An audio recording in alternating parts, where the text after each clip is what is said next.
the bell tower, girls. Chapter 1. The bell tower had been sealed for longer than anyone at Vale House could remember. It stood at the edge of the academy like a sentence that had never been finished, a narrow stone structure rising above the ivy and slate roofs, its upper windows dark and blind. Most of the girls had grown used to avoiding it. It was just part of the campus the way the chapel was, or the greenhouse, or the long brick dormitory with its rows of narrow windows. But the tower had always carried a different kind of silence. It did not feel empty. It felt shut away. On the morning the work crew came, the entire front drive filled with the sound of engines, metal gates, and voices carried on cold air. By noon, students had gathered at upper windows to watch the men unload ladders, toolboxes, and a portable floodlight rig. A yellow tarp flapped against the side of the truck in the wind. The groundskeeper, Silas Reed, stood with his hands behind his back near the tower steps, saying little. He had a way of looking like a man who knew exactly how much trouble he was about to be blamed for. Lydia Hart watched from the third-floor corridor with two other girls beside her. "That tower has been sealed since before we got here," one of them said. "Since before any of us got here," Lydia said. "Why now?" The girl beside her, Poppy Thorne, leaned on the windowsill and peered down. "Renovations," she said, making the word sound suspicious. "That's what they're calling it." Below, a man in a hard hat was arguing with someone near the front steps. Headmistress Agatha Vale stood beside Deputy Marianne Crest, both of them polished and stiff in their long coats. Agatha had the same expression she always wore when trouble had arrived without being invited. Marianne looked less bothered and more irritated, as if the inconvenience itself were beneath her. "You can't leave it like that forever," one of the workers was saying. "We didn't ask for your opinion," Agatha replied. Lydia could not hear every word, but she saw enough. The headmistress motioned toward the tower, then toward the older wing of the building, where the ivy climbed higher and the stone darkened with age. Marian spoke to Silas Reed. He gave a short nod and turned away. "Looks like they're opening it," Poppy said. Another girl muttered, "Why would anyone want to open that thing?" No one answered. The bell tower had become one of those school facts everyone knew and nobody discussed. Some said a girl had fallen from it years ago. Others said a student had hidden there and never come out. Few of the older girls claimed they had heard bells ring from inside during winter storms, even though the tower had been sealed shut for decades. Most of those stories were stupid enough to laugh at. That did not stop them from sticking.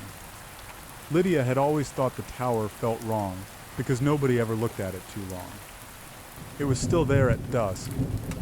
When the workers returned after supper, and by then the whole building had shifted into a state of tense waiting. Girls were called back to their houses early. Doors were locked. The evening study schedule was cut short without explanation, which only made the rumor mill worse. By 9 o'clock, the power had gone quiet in the west wing. Lydia lay on her bed in House East and listened to the sounds in the hall. Footsteps, a door opening, someone whispering too loudly, then suddenly stopping. The old pipes clicked inside the walls. Outside, wind moved through the bare branches and scraped them against the stone like fingers.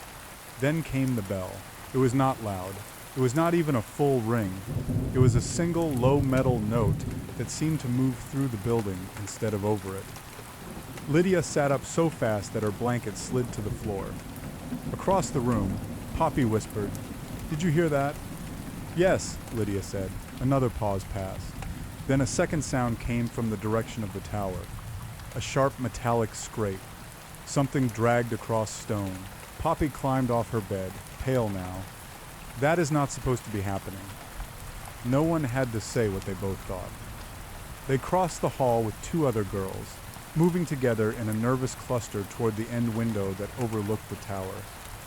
The corridor was dim, lit only by the narrow strips of light beneath closed study room doors. Somewhere below, a teacher's voice snapped at someone to be quiet. When they reached the window, Lydia looked down into the yard. A floodlight had been set up at the tower entrance, casting a hard white beam over the stone steps. The workers were gone. Only one figure remained near the door, the groundskeeper Silas Reed, who stood with a flashlight angled toward the half-open tower hatch. Half open. Lydia frowned. That was not how it had looked earlier. A second later, the flashlight beam swung upward. Silas stepped back fast, as if he had seen something inside the dark opening. He said something to someone behind him, but the wind carried the words away. Then a shape moved behind him. Lydia did not know what she had seen at first. Only a quick blur near the tower entrance, low and close to the stone, too fast to make sense of. Silas turned, raising the flashlight. Its beam cut across the steps. For one brief second, the light caught a figure at the doorway, a girl, or something like one. She wore a dark uniform that looked old, wrong, and half ruined, the collar, pale against the black. Her hair was tied back or hidden under a hood. Lydia could not tell which. Her face was turned away, but the shape of her posture made Lydia's stomach tighten. The figure stood perfectly still. Then Silas shouted. The next instant, the flashlight dropped and rolled down the stone steps, spinning bright circles over the yard. Silas staggered backward, one arm flying up as if he had been struck. He hit the tower wall hard and collapsed out of view. The girls at the window all recoiled at once. Poppy made a small sound in her throat. What happened? Lydia could not answer. The floodlight flickered.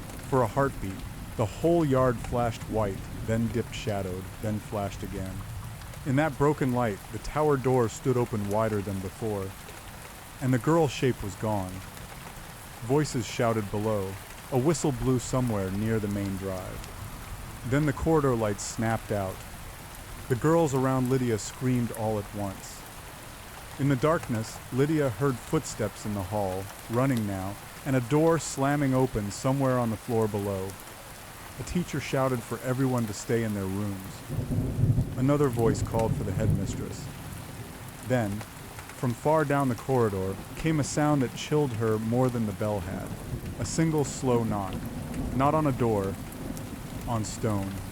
3 measured strikes, as if someone inside the walls knew exactly where everyone was standing. Lydia backed away from the window.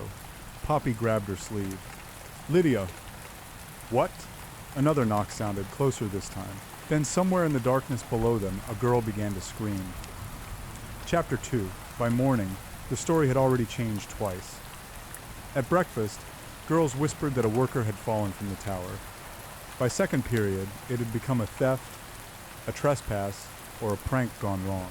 By noon, the official version was that there had been a minor electrical fault near the west wing, and the staff had it under control. No one believed that. The windows above the dining hall looked out on the tower, but the curtains were drawn and left that way. Headmistress Agatha Vale addressed the school after chapel. Her voice clipped and calm, the kind of calm that only came from someone determined to sound calm. The academy will continue as scheduled, she said. There is no reason for alarm. Repairs are underway, and all students are to remain in their houses after evening prayers, unless otherwise instructed. She paused, letting the silence settle, and I expect no gossip. That only made the gossip spread faster. Lydia sat with Poppy and 2 other girls at the far end of the long table. The soup in front of her had gone cold. Nobody was eating much. Across the hall, prefects moved between tables with their hands behind their backs, watching for trouble and pretending not to see the fear underneath it. Did you hear someone scream? Poppy asked softly. Lydia nodded. I heard it too. One of the other girls, Celia Marr, leaned in. My house matron said nobody was hurt. Then why'd they lock the west wing? Poppy said. Because they're lying, Lydia said. Celia gave her a look. You say that like it's new. Lydia did not answer. It wasn't new. Vale House ran on lies the way old buildings ran on rot. If a stain was bad enough, they covered it. If a rumor was ugly enough, they buried it. If someone embarrassed the school, they vanished into rules, punishments, and silence. The headmistress had built her reputation on order. Deputy Marianne Crest enforced it with a sharper hand. Together they made the whole place feel neat from a distance. Up close, it was something else. After breakfast, Lydia was sent with the other seniors to the upper corridor for an assembly on conduct and discipline. The room smelled faintly of dust and chalk. Portraits of old headmistresses lined the walls, their painted eyes following the girls as they took their seats. Marianne Crest stood at the front with a roll of papers in her hand. "You are all aware," she said, "that repairs are being made to a section of the grounds that has remained unused for some time. You are not to enter the work area. You are not to speak to the laborers. You are not to speculate." A hand went up near the back. Marianne's eyes narrowed. "Yes, Miss Thorne?" Poppy swallowed, then asked, "If it's just repairs, why was the tower sealed in the first place?" A sharp quiet hit the room. Lydia looked at Poppy. She looked surprised by her own question, as if the words had escaped before she could stop them. Marianne did not answer right away. When she finally did, her voice was colder, because it was no longer safe. "That's all?" Poppy asked. "Yes. But why?" Marianne folded the papers together. "Because not every question at this school is yours to ask." A few girls shifted in their seats. Lydia could see it now. The tension was not only fear, it was old fear. The kind that lived in buildings, long after the event that caused it. The assembly ended without further explanation. But Lydia noticed something as the girls filed out. Silas Reed was standing in the corridor outside the room, his boots wet with mud, and his expression drawn tight. One of his hands was bandaged around the palm. He saw Lydia looking and turned away quickly. That afternoon, the rain came in hard sheets. By the time the bells rang for study hour, the academy grounds looked blurred and gray, the tower turning into a dark shape behind the falling water. Most of the girls stayed indoors. The hallways echoed with footsteps and the low murmur of voices, but no one laughed. Even the younger students seemed to sense that something had changed. Lydia was sent to the library to return a stack of books. The room was nearly empty, except for the librarian and a few students pretending to work while actually whispering. Lydia crossed to the history shelves and paused when she saw an open file cart near the back desk. Old records. The folder on top had been left face down. She should have walked past it. Instead, she glanced over her shoulder, then slipped behind the cart and lifted the first page. It was a school register, brittle at the edges. Names, dates, house assignments. At first, it seemed ordinary enough. Then she saw a gap in the list from years ago. 3 lines had been crossed out so neatly that they almost looked intentional. June Merritt, Mara Finch, Rena Bly. Lydia stared at the names. She knew them. Not personally. No one her age did, but the names had passed through the school like a ghost story every few years. Always spoken low, always stopped before they could be discussed too clearly. Missing girls. Old rumors, a tower, a sealed wing. Her fingers tightened on the page. A voice behind her said, "You shouldn't be looking at that." Lydia spun around. The librarian stood there, stiff and pale, one hand on the cart. Her face had gone pinched with alarm. "I was just putting it back," Lydia said. The woman reached for the file. "No, you were not." Lydia opened her mouth to argue, but the librarian had already turned the folder face down and slid it into the cart as if the paper itself had burned her. "Forget what you saw," she said. "What are those names?" The librarian's jaw tightened. "Forget them." Then she wheeled the cart away too quickly, leaving Lydia standing alone between the shelves, with her pulse pounding in her throat. Forget them. That was exactly the kind of answer that meant the names mattered. By evening, the rain had stopped. The grounds smelled of wet stone and earth when Lydia crossed the corridor to the west window. She was not alone this time. Poppy was with her, along with Celia and a third girl named Nora Venn. All 4 had come because none of them wanted to admit they were afraid to look. Below, the tower loomed under a clearing sky. The floodlight was gone. The entrance looked shut again, but Lydia could see fresh work on the stone frame. A section of old mortar had been chipped away. One of the tower windows on the second level was open a crack. "That wasn't open before," Celia whispered. Poppy nodded. "No one's in there, right?" Lydia did not answer right away. Something felt wrong about the tower, not just the opening, not just the missing file. Something deeper than that. Like a part of the school had been uncovered and was now breathing again. Then Nora said, "What's that?" She pointed toward the yard. At the base of the tower steps sat a small object that had not been there before. Even from a distance, Lydia could see that it was pale and round, catching the last of the light. A ribbon? No. A loop of cloth tied around something small. The girls went quiet. Lydia leaned closer to the glass. The object had been placed neatly on the stone, as if it had been left there on purpose. There was no sign of anyone nearby, no worker, no teacher, no groundskeeper, just the thing itself waiting. Then the corridor behind them went cold. Not the way a window draft felt cold. This was different, sharper, the kind of cold that arrived with the knowledge that someone had stepped into the room without being heard. Poppy turned first. Her eyes went wide. Lydia followed her gaze. At the far end of the corridor, where the light from the windows failed to reach, a figure stood motionless beside the wall. A girl. She wore a dark school uniform, but not one Lydia recognized. It was old-fashioned, nearly antique, the skirt and collar out of place against the academy's newer clothes. The sleeves were dark with grime. One shoulder looked higher than the other, as if the body beneath had never healed quite right. Her face was mostly hidden by shadow, but Lydia could see enough. The girl was staring at them, not moving, not blinking. The silence stretched.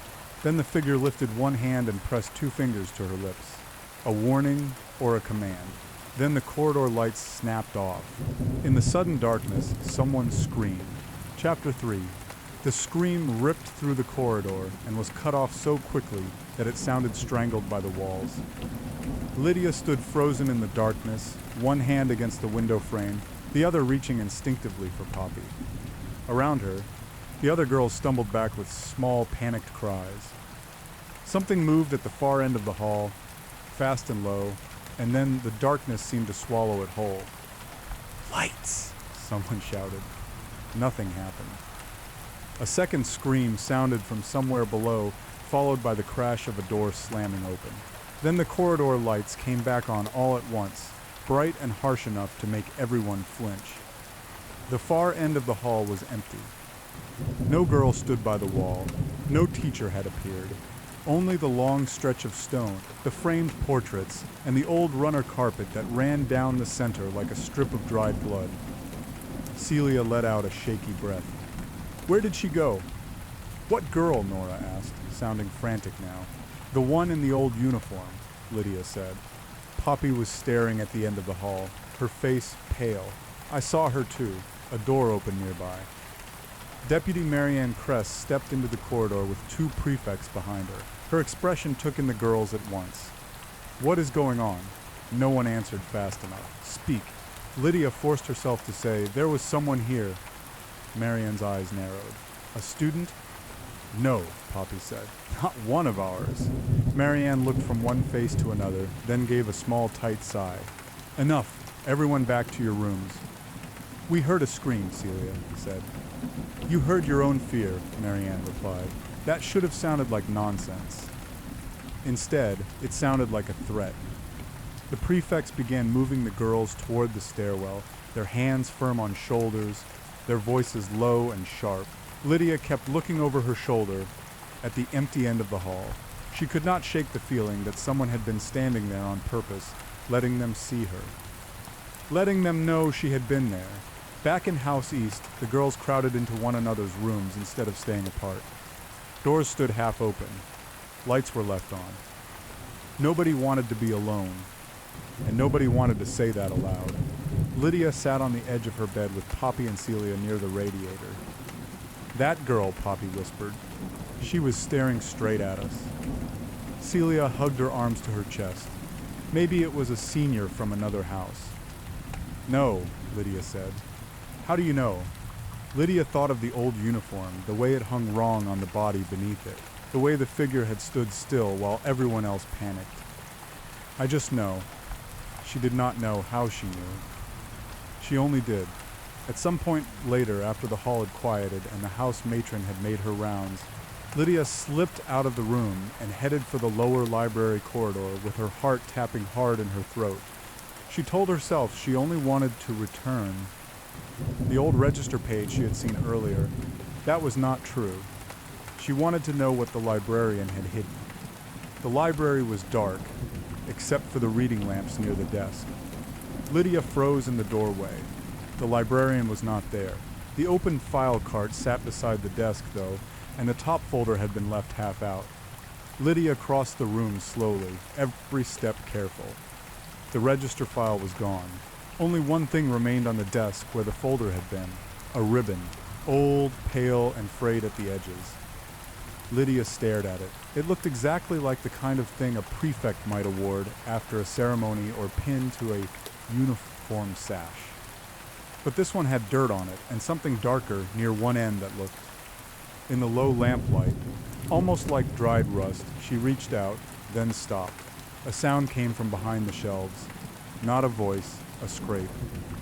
Lydia turned so fast, she nearly lost her balance.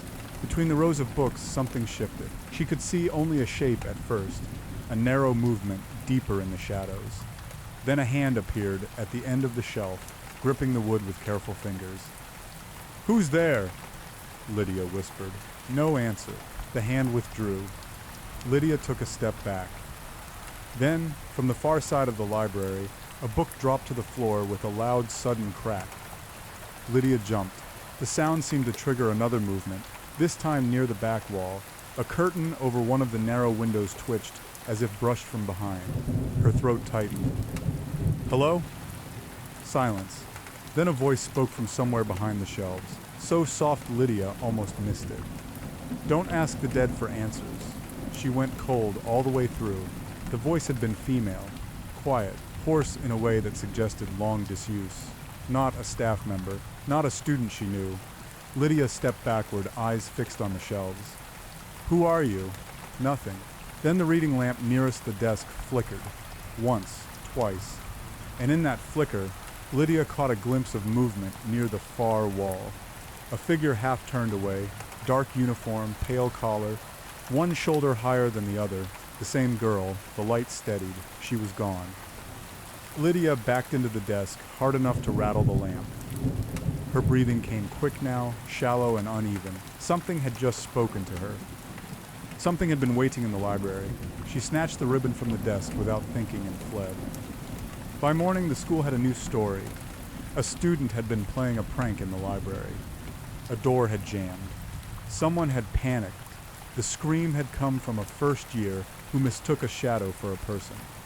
Lydia heard all of this while lining up for breakfast. Nobody mentioned the tower, nobody mentioned the old register, nobody mentioned the girl in the hall. But the fear in the dining room had changed. It was no longer a vague unease, it was focused now. Measured, the kind of fear that knew it had been noticed. Headmistress Agatha Vale stood at the front of the room after the meal, her hands folded in front of her. Deputy Marianne Crest was beside her. Both looked tired in a way that did not match their clean clothes or careful posture. "We will be hosting a temporary visit from the neighboring boys' school beginning tomorrow afternoon," Agatha announced. A wave of whispers moved through the room. "Quiet," Marianne said sharply. Agatha continued. "This has been planned for some time and will proceed without disruption. The boys will be here, under supervision for a brief exchange, and will depart after the weekend. You are expected to behave appropriately." One girl near the back muttered, "Of course we are." Marianne's head turned instantly toward the sound. "Did you say something, Miss Blackwood?"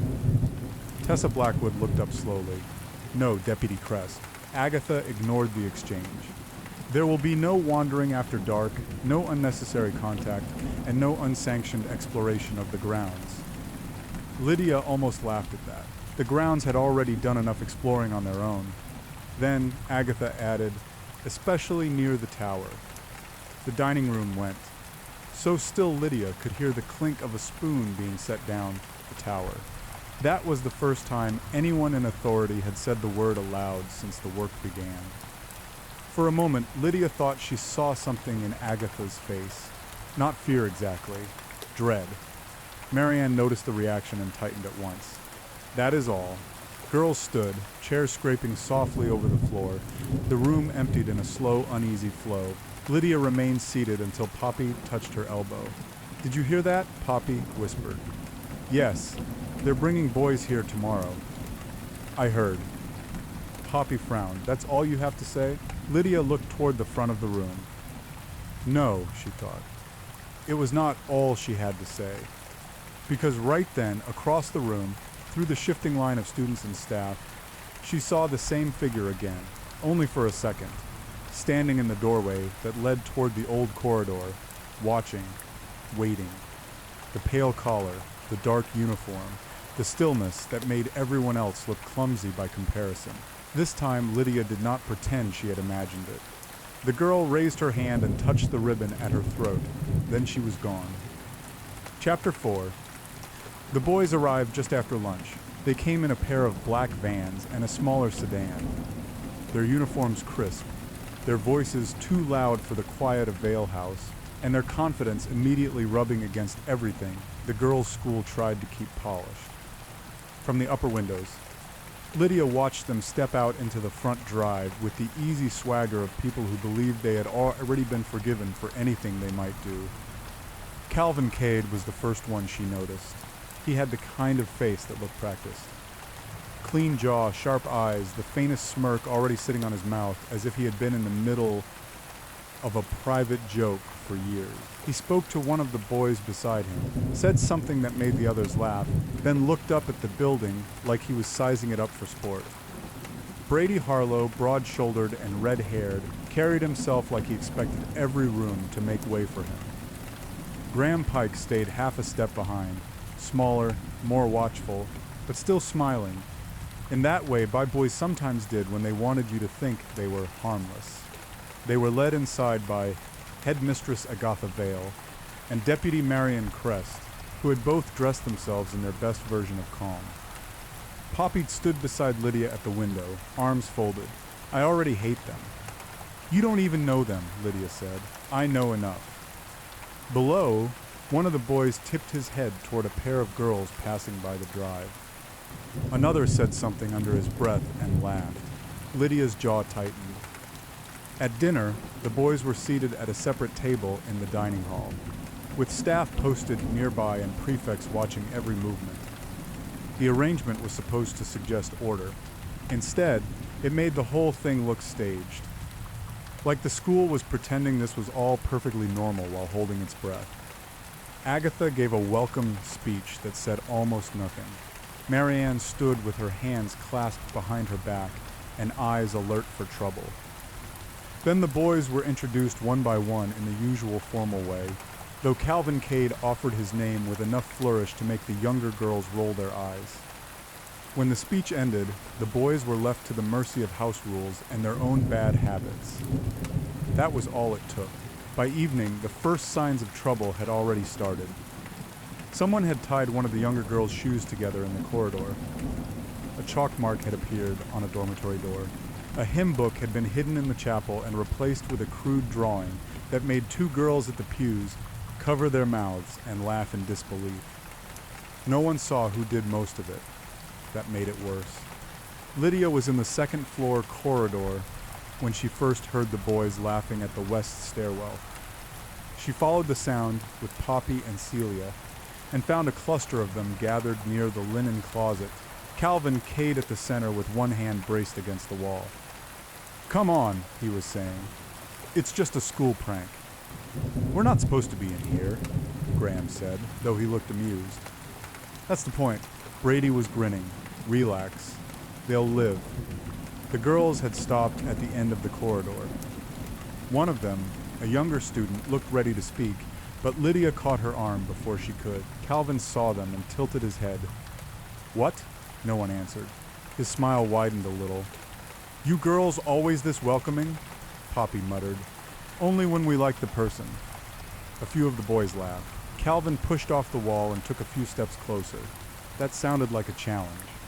It wasn't, Lydia said. Sure it wasn't. He looked at her for a second too long, not because he was interested, but because he wanted to see if she would look away first. Lydia held his gaze until he smiled again, almost impressed. Then the corridor light above them flickered. Once. Twice. Every voice stopped. The air changed.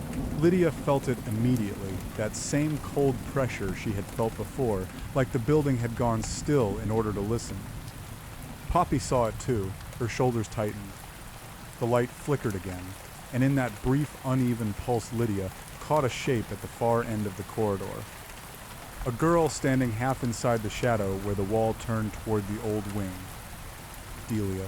Lydia could not explain how she knew the name, but the moment she saw her, the certainty came hard and clean. Not a rumor, not a ghost story. A person. The boys had not seen her yet.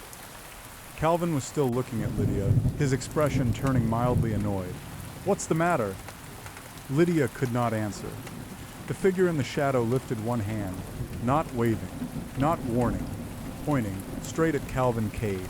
Then the corridor light snapped out. A shout exploded from one of the boys. Someone stumbled into the wall. A door banged open somewhere, farther down the hall. Girls screamed from the rooms nearby. The darkness rushed through the corridor like water pouring into a crack. Lydia heard footsteps, not many, just one set. Fast, certain, and impossibly close. Then came the sound of something slamming hard into the linen closet door. A body hit the wood from the inside, and the whole frame shook. Brady yelled, "What the hell is that?" Another crash followed. Then silence. A moment later the lights returned, too bright, too sudden. The linen closet door stood ajar. No one was inside. But the floor beneath it had been smeared dark, and the boys at the end of the hall had gone pale all at once. Calvin's smirk was gone. He took one look at the doorway, then at the girls staring back at him, and tried to laugh. It came out thin. "Okay," he said. "That's not funny." No one answered. Because something had just moved behind the girls.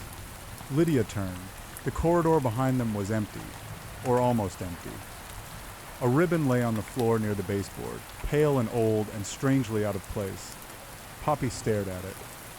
Did that just fall? Lydia picked it up with 2 fingers. The fabric was rough with age. She knew that ribbon. She had seen one like it in the library. A voice came from somewhere above them. Soft, hoarse.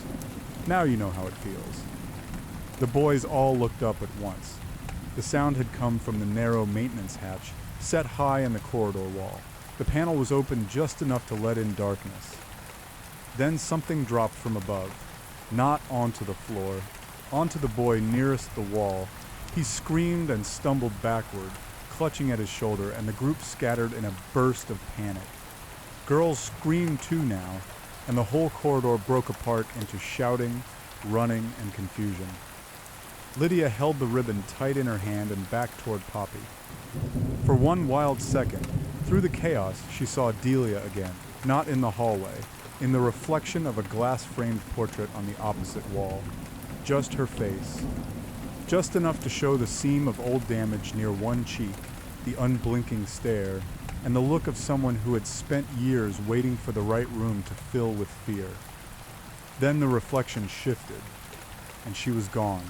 Down the corridor, Calvin Cade shoved a prefect out of his way and barked, "Get a light on!" Nobody listened. Something else had moved, something sharp, something near the stairs.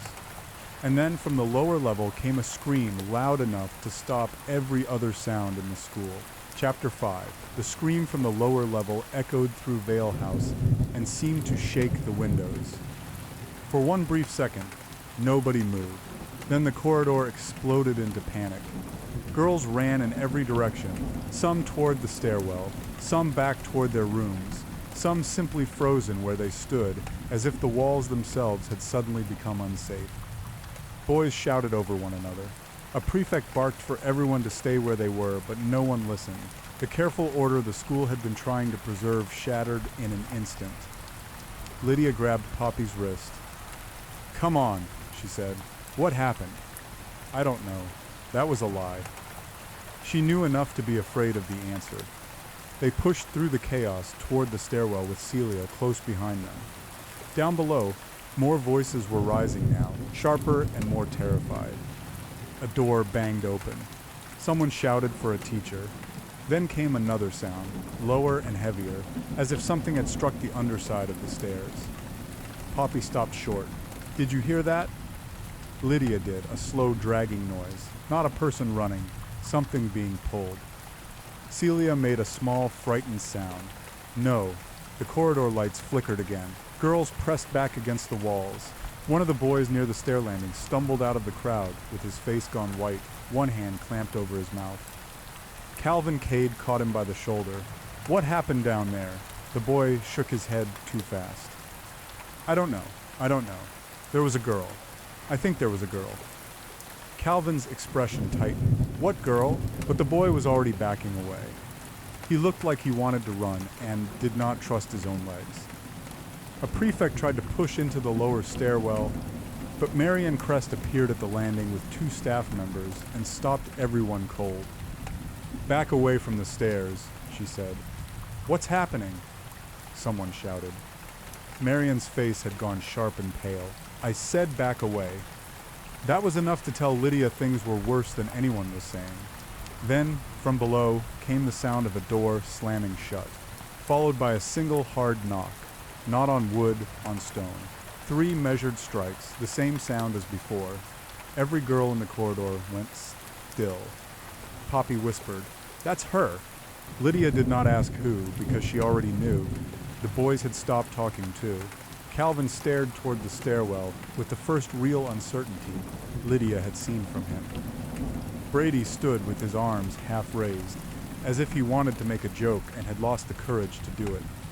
Graham was pale and silent. Marianne snapped, "Everyone return to your assigned areas now." No one obeyed. A second knock sounded from below, then a third, then silence. The school seemed to hold its breath. Lydia took one step toward the stairs before Poppy caught her sleeve. "What are you doing?" "I need to see." "See what?" But Lydia had already spotted something on the lower landing. It was small and pale against the dark wood. A ribbon, the same kind she had found in the library. Her stomach turned cold. She began moving before she could stop herself. Marianne shouted for her to return. A boy said something behind her, but Lydia barely heard it. She reached the top of the stairwell and looked down into the dim lower hall. The light there was low and yellow from a single fixture near the end of the corridor. At first she saw nothing. Then she noticed the open door, the linen room, the same place the boys had been gathered before the lights went out. The door hung half open now, swaying slightly. And on the floor inside, visible only because one side of the room had been lit by the hallway lamp, lay a shape too, still to be mistaken for anything else. A student. One of the boys. He was face down, one arm stretched toward the doorway, his body twisted as if he had tried to crawl out and never made it. Lydia could not see much more from where she stood, only enough to make her own breath catch hard in her throat. Behind her someone gagged. Celia clutched the railing and whispered, "Oh my God." Marianne moved forward instantly, but not toward the body, toward Lydia. "Get away from there." Lydia did not move. The lower hall felt wrong, quiet in the way a room felt after a fight had ended too suddenly, too neat, as if someone had chosen the exact moment to stop. Then Lydia saw something else, a mark on the wall beside the linen room doorway. Not a handprint, not blood. A narrow line drawn in dust or chalk curved into the shape of a bell. She stared at it, unable to look away. That shape meant something. She did not know what, but her body reacted before her mind did. The ribbon in her hand had gone damp with sweat. Then, from behind the open door, a voice spoke, soft, almost tired. "Count carefully." Lydia nearly dropped the ribbon. The voice had come from inside the linen room. Everyone on the stairwell heard it. The boys surged backward. One of the younger girls started crying. Marianne's face had gone blank with shock. "Who is there?" she demanded. No answer. Then the door moved a little wider on its own. Not much, just enough to show the darkness inside. And in that darkness, for one brief instant, Lydia saw a pale collar and the edge of an old uniform sleeve before the shape withdrew again. Delia. The name hit Lydia like a cold stone. She was here, not outside, not in the tower, inside the school, moving through the walls and halls as if she had never left them at all. The boys had started yelling now, some of them demanding to know what was going on, some of them clearly too frightened to sound angry anymore. Calvin Cade was trying to look in control and failing. He pushed forward one step, then stopped when Marianne turned on him. "Stay back!" she snapped. "That's one of our guys," Calvin said, his voice cracking around the edges. "What the hell is this?" Marianne did not answer, because she had finally seen it too. Not the body, the ribbon. It lay near the threshold of the linen room, like it had been placed there with purpose. A warning or a signature. Poppy grabbed Lydia's arm so hard it hurt. "We need to go." Lydia nodded, but she could not move yet. She was looking at the bell mark on the wall. Something about it was familiar, not just as a symbol, as a memory. A half-forgotten story, a whispered name. The kind of thing people at school were told not to repeat. Then the lights went out again. This time, the darkness came so complete and fast that the whole stairwell seemed to drop away beneath them. Screams erupted at once. Somebody collided with the banister. A prefect shouted. A boy swore. More footsteps came pounding from below, and then one sharp metallic crash echoed through the lower hall. Lydia could hear breathing all around her, not hers. Someone else's. Very close. She froze. A hand brushed her sleeve in the dark, cold, light as paper. Lydia flinched back so hard she nearly fell against Poppy. Then the corridor lights came on again. The stairwell was empty. No one stood beside her. No one stood on the landing. But the linen room door was now fully open, and the boy who had been inside was gone. Chapter 6. By the time the lights came back on, the stairwell had turned into a panic chamber. Girls were crying, boys were shouting, and the staff were trying to force order back into a space that no longer trusted them. Marianne Crest barked for everyone to move away from the lower hall. Agatha Vale arrived.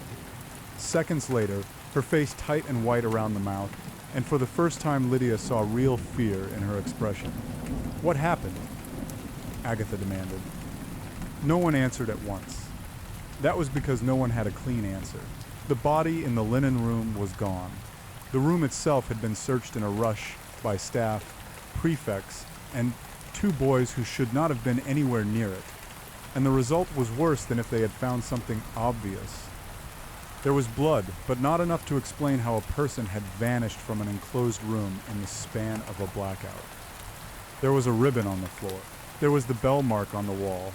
There was a smell of damp stone and old dust that did not belong to the linen closet at all. And there was no boy.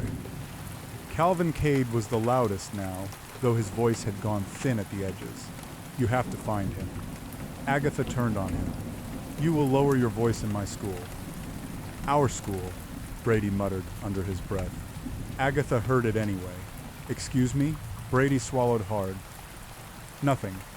Marianne was standing near the doorway, arms folded with visible effort, like she was forcing herself not to reach for control too quickly.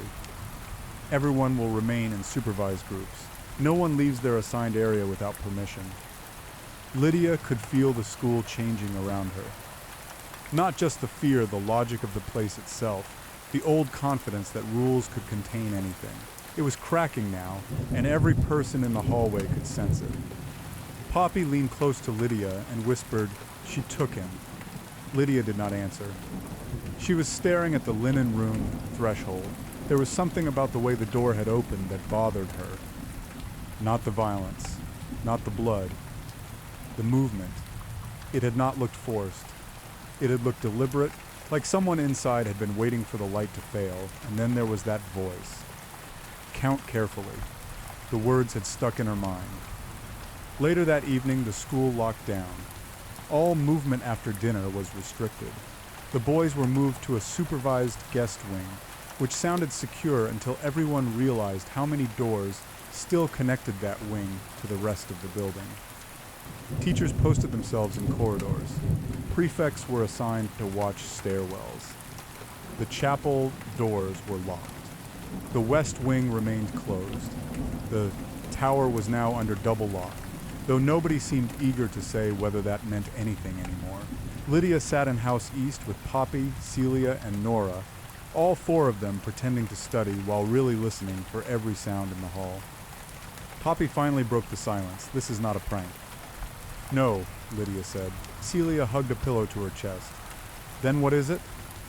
Lydia thought of the girl in the dark uniform, the way she had seemed both old and immediate at once. The way the voice in the library had spoken like someone who had not used it often. The ribbon, the bell mark, the names in the register. I think someone is back, she said. Nora looked up. Back from where? Lydia didn't answer right away. From before. That was the best she could do without saying too much. At the far end of the room, the house matron passed the door and paused long enough to glance in. Her face looked drawn, as if she had not slept in days. Behind her, the hallway was dim and empty. Then a sound came from the vent above the radiator, a single tap. All four girls looked up. Another tap. Celia stood so fast, she knocked her chair over. What was that? The house matron had already turned toward the sound. She stepped into the room with a lantern in her hand and looked at the vent grate. The tapping had stopped. Probably a loose pipe, she said, but her voice did not sound convinced. Lydia stood too. From inside the wall, something scraped, not loud, just enough to send a shiver down her spine. The house matron opened her mouth to speak, but before she could, the corridor lights flickered once and went out. The lantern became the only light in the room. The house matron swore under her breath and moved toward the wall. Stay where you are. No one listened. Poppy clutched Lydia's arm. Celia backed toward the bed. Then, from the vent above the radiator, a pale hand pushed the grate inward from the other side. The girls screamed. The house matron dropped the lantern. Glass shattered on the floor. In the sudden darkness, Lydia heard a body hit the wall hard, then a choked gasp, then another sound she did not want to understand. Someone was in the room now. Someone moving with terrifying confidence. A flashlight beam cut through the dark from the hallway as a prefect opened the door. The beam hit the radiator first, then the broken lantern, then the overturned chair, and then it caught Delia. Just for an instant. She was crouched beside the wall, half in shadow, one arm extended as if she had just pulled herself through the vent. Her uniform was wrong in a way that made Lydia's skin prickle. Old style. Dark cloth, pale trim. The collar looked almost ceremonial. One shoulder was higher than the other, as if an old injury had been set badly and never forgiven. Her face turned toward the light. Lydia saw the scar then, a pale seam running along one side of her face, from temple down toward the jaw, the skin tight and uneven around it. Another line cut near her hairline. Her expression was flat, distant, and almost calm. Not a monster. Not a ghost. A girl who had learned how to survive in places people forgot. The prefect screamed and dropped the flashlight. Delia moved. The room erupted into motion. Lydia grabbed Poppy and pulled her back as the matron stumbled. The chair crashed into the dresser, and someone in the hall shouted for help. Delia vanished into the chaos almost instantly, slipping into the open doorway and out into the corridor before anyone could get hold of her, but not before Lydia saw what Delia had left behind. A ribbon, pinned to the wall with a narrow metal spike, and beneath it, written in a careful hand on the wallpaper, 3 names. June Merritt, Mara Finch. Reno, the room went silent. Even the screaming in the hall seemed to fade. Lydia stared at the names until the letters blurred. Poppy's voice came out in a whisper. Those are the missing girls. Lydia nodded slowly. Now it was no longer just rumor, no longer just an old story. The names were there in black ink, fresh enough to look newly written, and the truth behind them felt suddenly too large for the room. The house matron sank onto the bed, one hand over her mouth. Outside, somewhere in the corridor, A bell rang once, just once, low and clear, and every girl in House East knew it had not come from the chapel. Chapter 7. By morning, the names on the wall had been painted over, but everyone had seen them. That was the problem with trying to erase something after it had already been witnessed. The school could cover the paper, scrub the wallpaper, and post 2 prefects outside House East all they wanted. The truth had already moved through the building. It was in the girls' faces now, in the boys' silence. In the way Agatha Vale kept speaking, as if nothing had changed, while everyone around her looked like they no longer believed her. Lydia sat through breakfast with Poppy and Celia and barely tasted anything. Across the dining hall, the boys were quieter than they had been the day before. Calvin Cade still looked like he was trying to hold on to his usual expression. But the effort showed. Brady Harlow had stopped laughing at everything. Graham Pike kept looking toward the doors and then away again, as if expecting the room to open beneath him. Agatha stood at the front, with Marianne Crest beside her. "We will not be disrupted," Agatha said. Nobody responded. "There has been an incident," she continued. "The school remains under control." Lydia almost laughed at that. Under control. The words felt almost insulting now. Marianne's eyes swept the room. "Any student found spreading rumors or attempting to enter restricted areas will face discipline," Poppy muttered. "They keep saying that like it still means something." Lydia looked toward the far end of the hall. For a second, she thought she saw Delia standing in the doorway again. Only for a second. The old uniform, the pale collar, the stillness. Then the figure was gone, and all that remained was the open archway into the corridor. Lydia pushed away from the table before she fully realized what she was doing. Poppy caught her sleeve.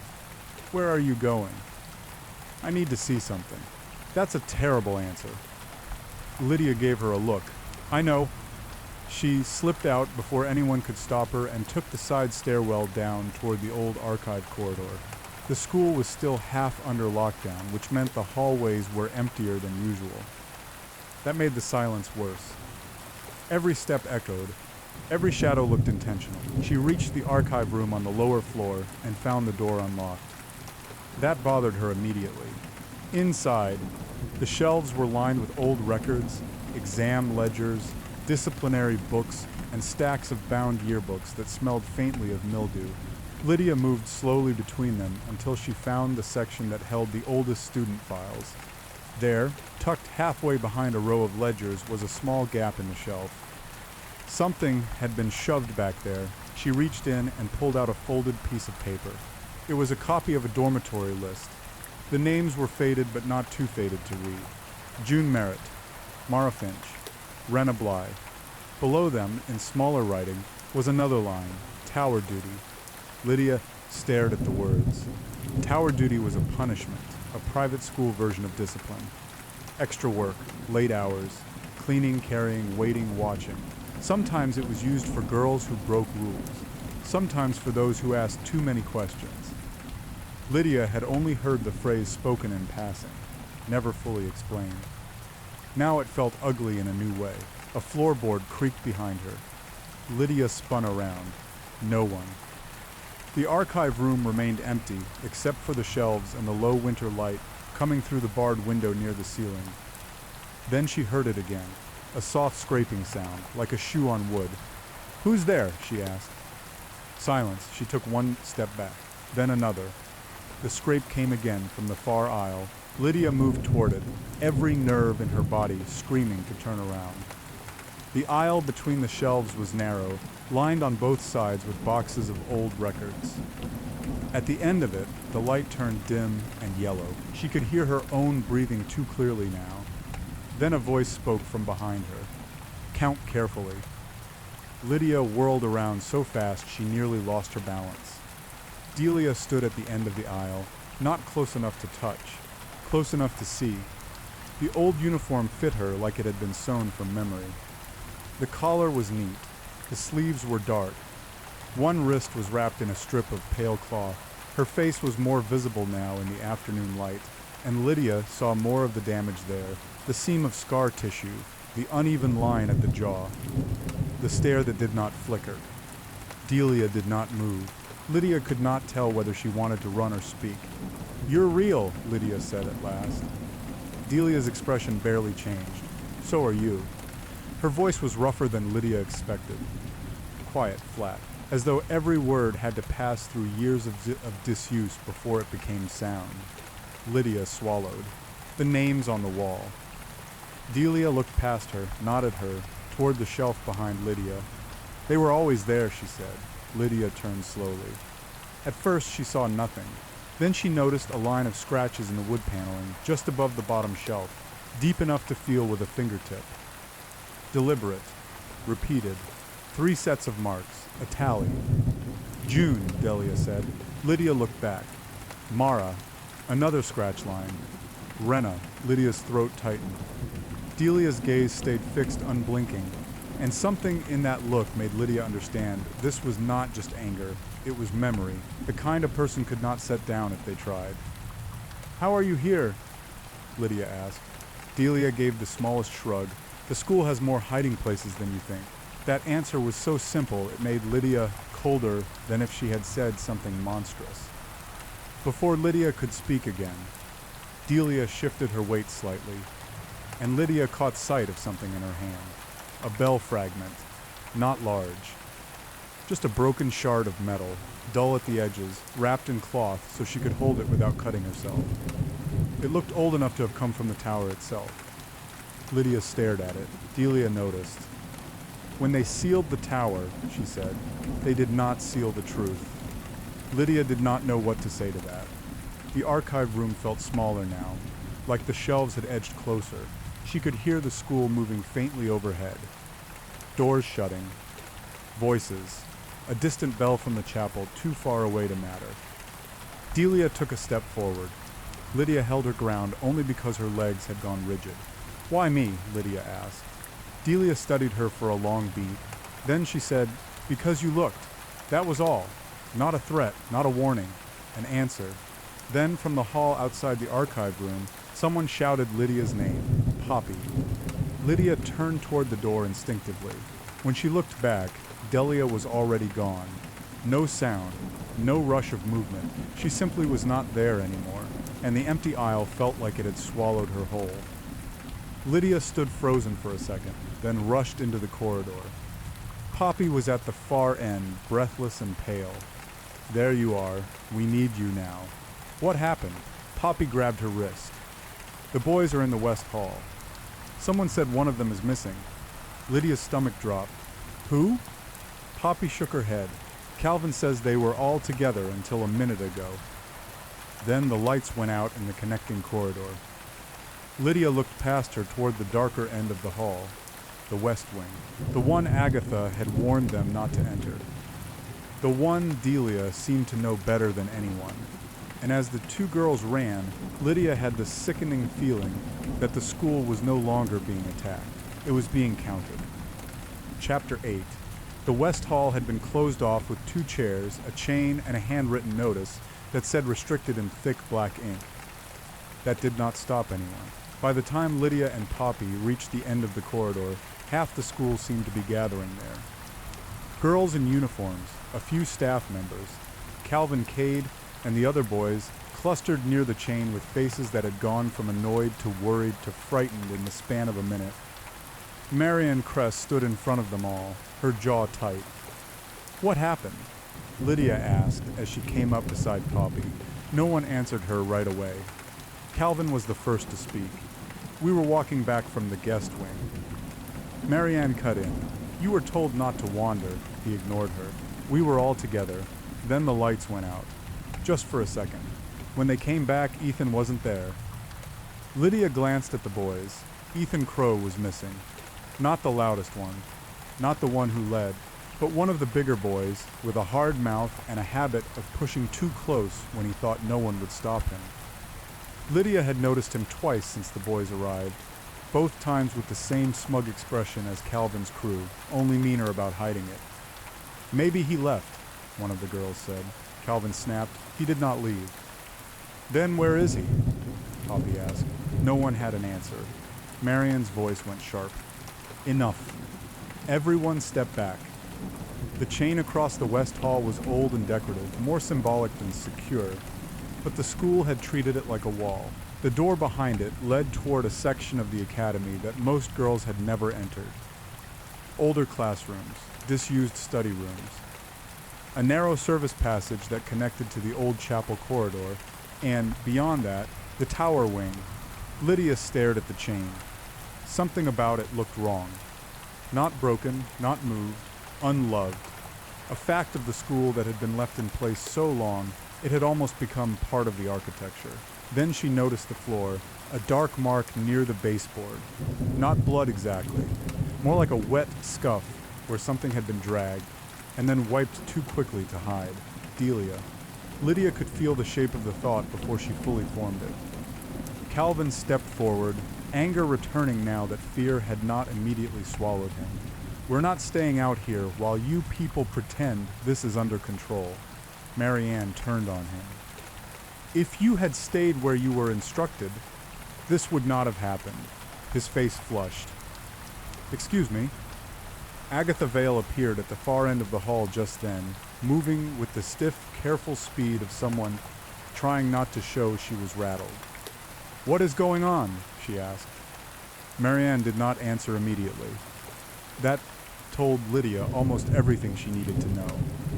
A girl at the edge of the crowd cried out suddenly and pointed toward the chained door. Something had moved behind the frosted glass pane in the upper section of the West Hall door. Only a shadow, only a brief passing shape, but it made everyone step back at once. Then there came a sound, not from the door, from above. A slow knock. 3 measured strikes, the same sound again. It came from the ceiling vent this time. The girls nearest the wall shrieked and backed away. One of the boys jerked his head up so hard it looked painful. Was that in the duct? Brady said. No one answered, because the vent cover had begun to move, just slightly. Something on the other side was pressing against it. Calvin swore and took a step toward the wall before Marianne barked, "No, too late."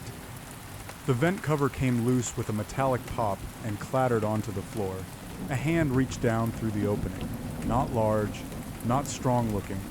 A girl's hand, pale at the wrist, filthy at the knuckles, fingers scarred and quick. The crowd erupted. Someone shoved backward. A boy yelled. Lydia saw one of the younger girls fall against the wall in the scramble. Poppy grabbed Lydia's arm so hard it hurt. Then the hand vanished. The vent above them was empty again. The silence after that was worse than the noise. Marianne was breathing hard now. Agatha Vale looked as if she had been struck. "Lock the hall," Agatha said. Marianne stared at her. "There is no lock on this side." Then barricade it. The boys were already arguing now, demanding to know where Ethan had gone, what was happening, who was responsible. Calvin looked ready to throw himself at the wall just to prove he was not scared.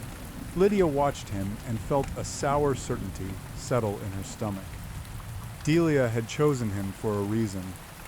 Not because he was the biggest threat, because he was the loudest, because he would crack in front of everyone. The hall lights flickered, once, twice. Then a sound came from the far end of the west corridor, beyond the chain section. A dragging step, slow, measured. Everyone turned. A figure stood there in the dim corridor beyond the barrier, only visible through the glass panel and the weak light from the nearest fixture. Old uniform, bark cloth, pale collar, the shape of Delia Sloane, standing still as a statue. No one moved. She was close enough now that Lydia could see the same uneven shoulder and the pale line of scarring along one side of her face. Delia lifted one hand and placed her fingers flat against the glass. Then she smiled. It was brief. Not warm, not sane, just enough to show she knew exactly who was watching. Brady backed away. Nope, Calvin's voice came out low and furious. You. Delia did not answer him.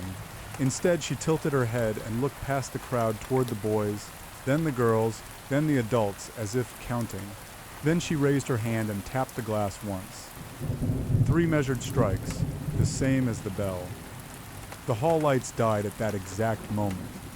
Darkness dropped hard and complete. Screaming broke out immediately. Lydia stumbled backward into Poppy, who was shaking now. Someone ran into the chain barrier with enough force to rattle it. A boy cursed. A girl cried out that she couldn't see. Marianne shouted for everyone to stay where they were, but no one could tell where was anymore. In the darkness, Lydia heard movement on the other side of the chain. Quick, close. Then a gasp. Then another. Something had gotten in, or was already here. Poppy whispered, "Lydia, I know." A hand brushed Lydia's shoulder from behind. She spun, heart punching hard in her chest, and found only empty space where the corridor should have been. Then the lights came back. Not all at once this time. First a dim yellow glow, then another. Then the full white wash of the hallway. The crowd had shifted. The chain had been knocked sideways, and Ethan Crow was no longer the only one missing. Chapter 9.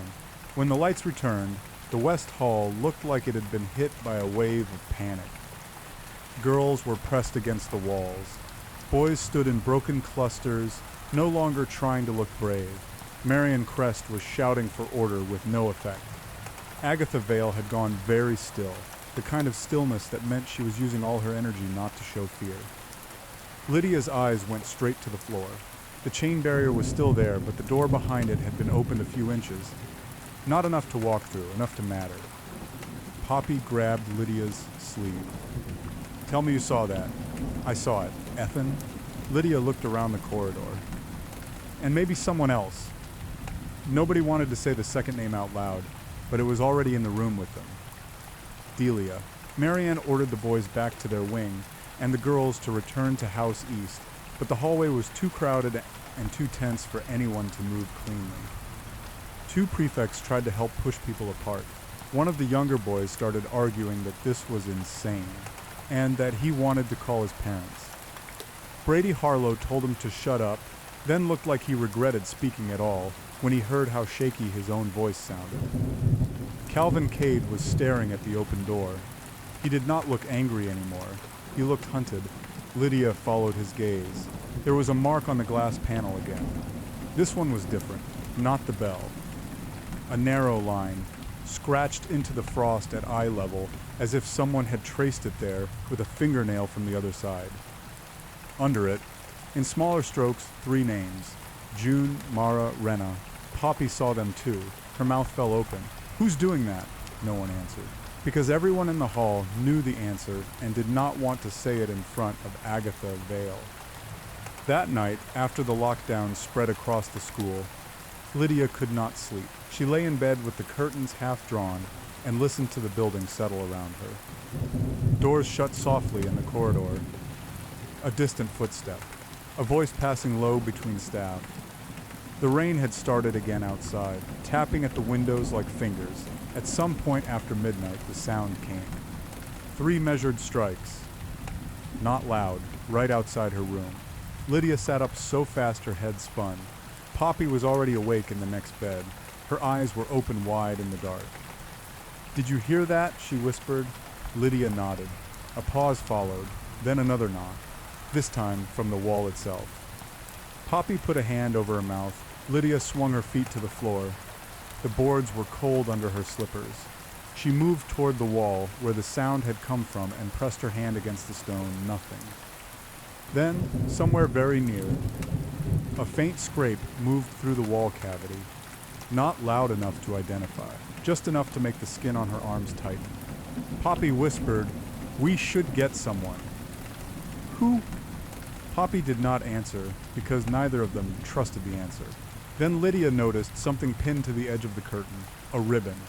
Pale, old, and knotted once at the end, she stared at it, not touching it. It had not been there before. Her breathing went shallow. Poppy saw it and made a small sound. "No." Lydia lifted the ribbon carefully. A note had been tied into the knot with it, only 1 line. "Count the ones who disappeared." Lydia felt her stomach drop. Below the note was a small smear of dirt. And in the dirt, just visible, a partial print from a hand that looked too small to belong to any of the boys. She stared at the message until the words began to blur. Count the ones who disappeared, not the ones who died. The ones who disappeared.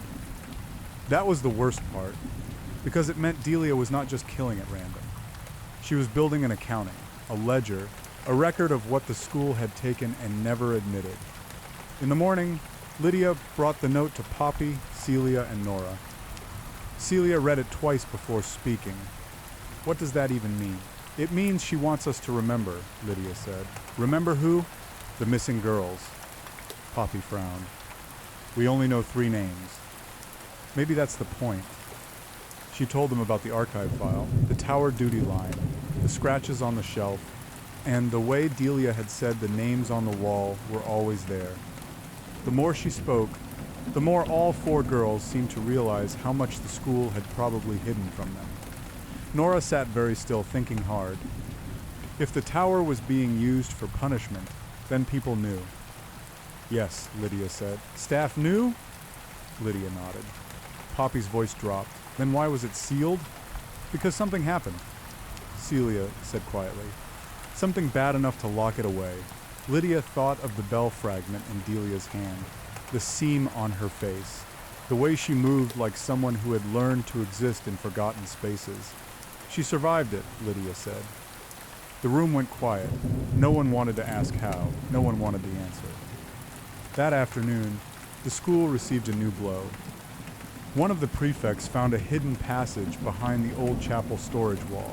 The passage connected to a narrow service route that led under the west corridor and up toward the tower wing. That alone would have been enough to frighten the staff. What made it worse was what they found inside.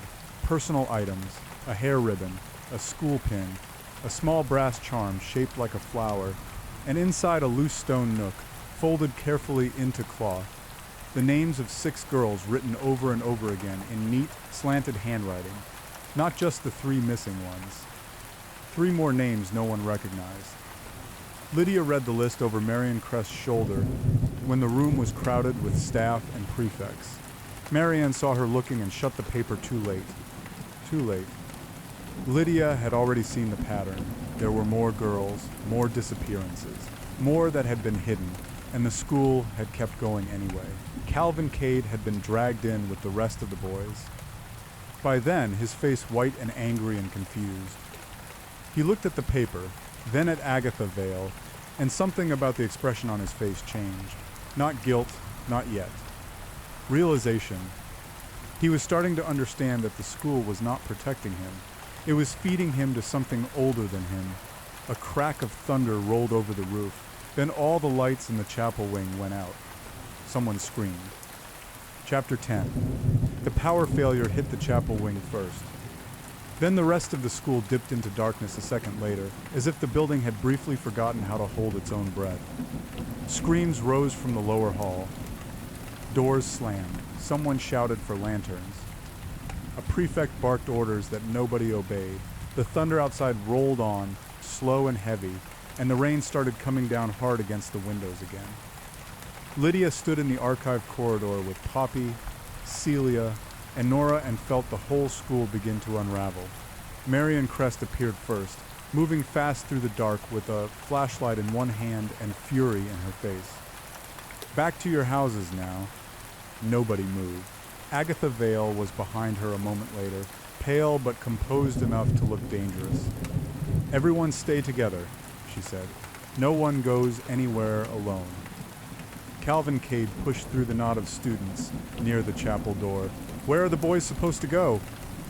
Where you were told to go, Marianne snapped. He took a half step forward. This is ridiculous. You can't just lock us in here after what happened. Agatha's eyes turned on him with a coldness that silenced him for a second. After what happened, she said. You are alive because this school has not yet decided otherwise. The words landed hard. Lydia watched the boys go still. Brady looked at Calvin like he had finally heard the thing under every order. Graham's face had gone gray. The chapel doors were half open now, swaying in the draft from the broken power grid. Inside, the room was mostly dark except for the thin wash of lightning that flashed through the stained glass and made the pews look like rows of leaning teeth. Then something moved in the chapel, a shadow crossing the front aisle. Not large, not fast, just enough to make everyone nearest the door step back. "Who's in there?" someone shouted. No answer. Marianne motioned 2 prefects forward, then stopped when a shape appeared near the altar. Delia. She stood in the lightning-pale dark, like she belonged there more than anyone else did. The antique uniform looked almost formal in the chapel light. The collar was neat. The sleeves were long. The old fabric had been mended more than once, but not well enough to hide the years. Her face was mostly in shadow, but Lydia could still see the seam of scar tissue on one side and the steady, unblinking stare. Agatha stopped breathing for a fraction of a second. That was all Lydia needed to see. You know her, she thought. Not as a rumor, not as a ghost story, not as some vague old-school tragedy. You know her. Delia's gaze moved slowly across the room. Over the girls, over the staff, over the boys. Then she said very quietly, "You left us." No one answered.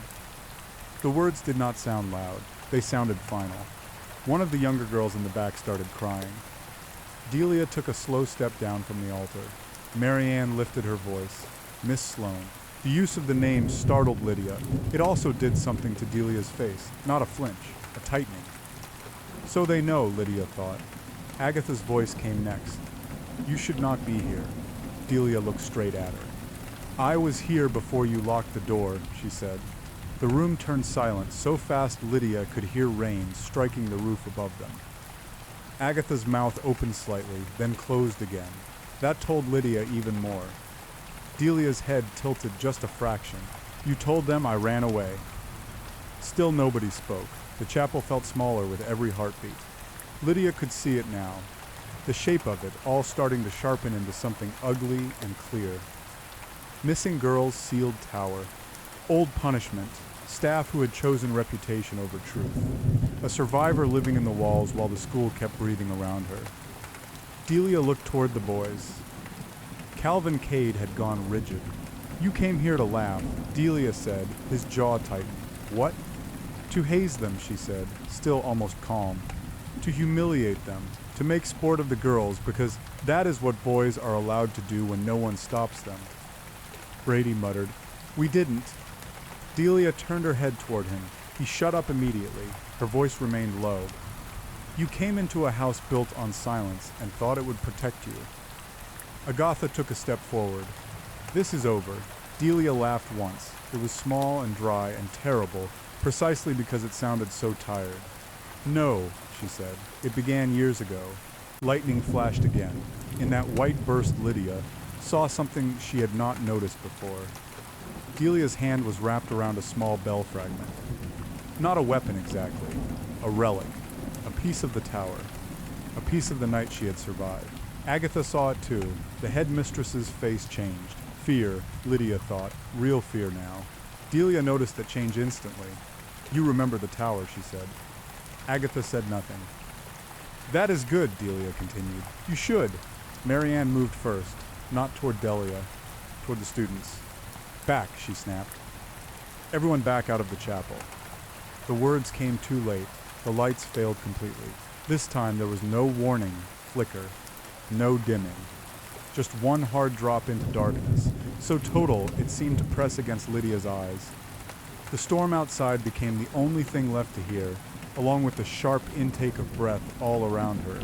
Then the first scream broke out. Not from the boys, from one of the prefects. A thud followed. Then another. Someone shouted, "She's behind us!" The chapel erupted. Girls ran for the doors. Boys shoved toward the aisle. A chair toppled. Lydia stumbled into Poppy, who grabbed her so hard they almost fell together.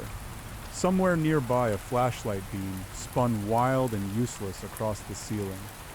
The storm hammered the roof overhead, and in the chaos, Lydia heard Delia moving, not stumbling, not panicking, moving with purpose, a measured step, a sharp breath, then the crack of something heavy striking wood.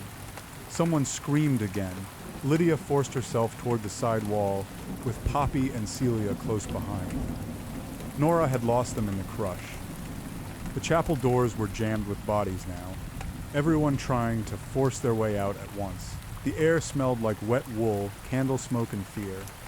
A boy crashed into the pew beside her and went down hard. Lydia barely saw his face before another body hit him, and the whole row buckled. "Lydia!" Poppy shouted. "I'm here!" Another flash of lightning lit the chapel for a blink. Delia stood halfway down the aisle.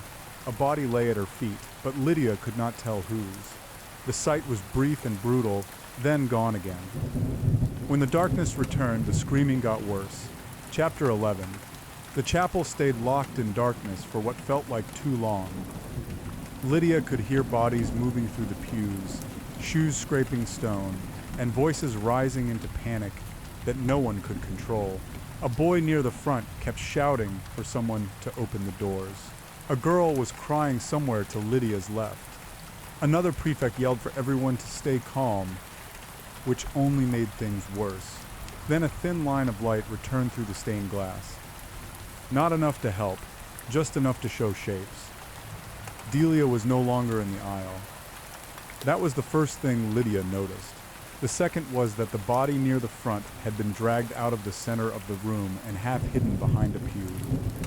The third was that Agatha Vale was gone from the front rows. Lydia's breath caught. "Did you see her?" Poppy whispered. No, but she knew who Poppy meant. Delia, that was the problem now. Even when Lydia could not see her, she felt the shape of her moving through the room. Not random, not wild, like a person who knew the building too well. To be surprised by its darkness, a beam of light stabbed across the chapel floor. Marianne Crest. She had found a lantern near the altar and was trying to force some kind of order back into the room. "Everyone stay where you are," she shouted. No one moves until the doors are opened. Calvin Cade's voice cut through the noise. "Where is the headmistress?" No one answered him. That was answer enough. Lydia twisted around, trying to see past the bodies and broken pews. The boys were scattered now, no longer standing together. Brady was half crouched near the back wall. Graham had his hands on his knees like he might be sick. Calvin looked furious and afraid in equal measure, which made him look younger than he had all week. Another scream went up near the side aisle. Someone had found something. Lydia pushed forward with Poppy and Celia behind her until she could see a dim shape on the floor near the candles. Agatha Vale, she was not dead, not yet, but she had been forced down hard enough that one shoulder looked wrong, and her face had gone pale under the lantern light. Her eyes were open, staring toward the ceiling as if she could not believe what had happened to her. Marianne got to her first. "Agatha." Agatha tried to speak. Nothing came out. Then Delia's voice came from the darkness behind them. "You told them I was only a rumor." Every head in the chapel turned. Delia stood near the back wall, half hidden by the broken light from the windows. She had moved without anyone seeing her cross the room. The old uniform caught the lantern glow along one edge. The bell fragment was still in her hand. Agatha's face changed. Not enough for anyone else to understand, enough for Lydia to know. There had been a real moment years ago, a real decision. Agatha Vale had known this girl, had known the tower, had known the missing names, and had chosen silence anyway. Delia saw that recognition too. "Do you remember their faces?" she asked. Agatha shut her eyes for a moment. That was all the answer Lydia needed. One of the boys near the side door made the mistake of laughing nervously, as if the whole thing was too impossible to be real. Delia's head turned at once. The laughter died. "Do not mock the dead," Delia said. The room went still. Calvin Cade took a step forward before he could stop himself. "What do you want?" Delia looked at him as if he had asked a stupid question. "I want the same thing," she said, "that they wanted when they sent girls into the tower." Nobody spoke. Lydia's skin went cold. Marianne had crouched beside Agatha and was trying to keep her upright. "What happened to the others?" she said, and the strain in her voice made the question sound like surrender. Delia's expression did not change. "Which others?" Marianne's jaw tightened. "The missing girls," Delia said quietly. "The ones you erased, the ones you counted wrong, the ones you forgot because it was easier than admitting what you did." The word erased made the room go even quieter. Lydia thought of the archive file, the names written over and over, The tower duty list, the hidden passage, the ribbon in the curtain. Delia had not been leaving clues at random. She had been building a record that the school could not burn away fast enough.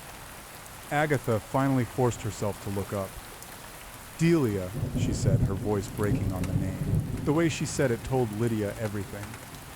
Delia was not just a former student. She was someone Agatha had once failed personally. Delia stepped one pace forward, the room tensed. I called myself by a different name when I was hidden, Delia said. It made surviving easier. No one moved. I listened while you said I ran away.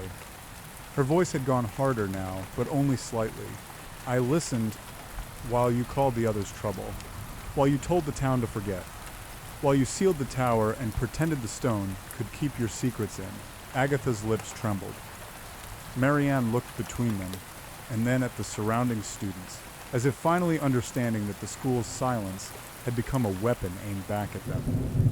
One of the younger girls began to cry softly. Delia's gaze shifted to her for a second.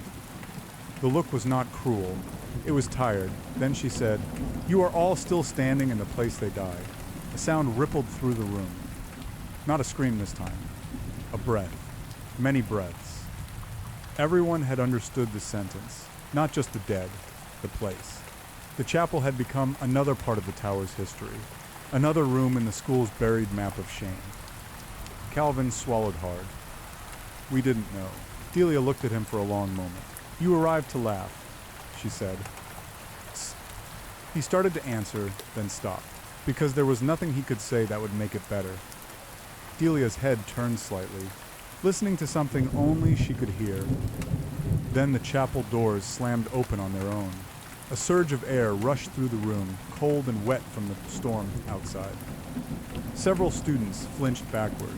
The noise at the entrance shifted into shouting and footsteps as staff outside tried to force their way in. Delia looked toward the doors, then back to the room. The school is opening, she said. That is good. Nobody understood that. Yet, then she moved. Fast, not toward the nearest student, toward the altar. The lantern light spun wildly as Marianne shouted, and several people lunged at once. The room burst apart in motion. Lydia grabbed Poppy and ducked behind the side pew as bodies collided near the front. Someone cried out when a candle stand toppled. The boy nearest the altar stumbled back, his hands up, and Delia was suddenly on the other side of him before anyone could track how she got there. A sharp cry, a fall, then chaos. Lydia could not see clearly enough to know who had hit the floor, only that Delia had not hesitated. The bell fragment flashed once in the lantern light before she vanished again into the dark between the pews, and then the chapel bell in the tower rang. One deep note, slow, heavy, perfectly clear through the storm. Every face in the room turned at once toward the sound. Delia had set the bell ringing. The whole school had heard it. Chapter 12. The bell's single note still seemed to hang in the chapel air after it stopped ringing. Nobody moved for a second.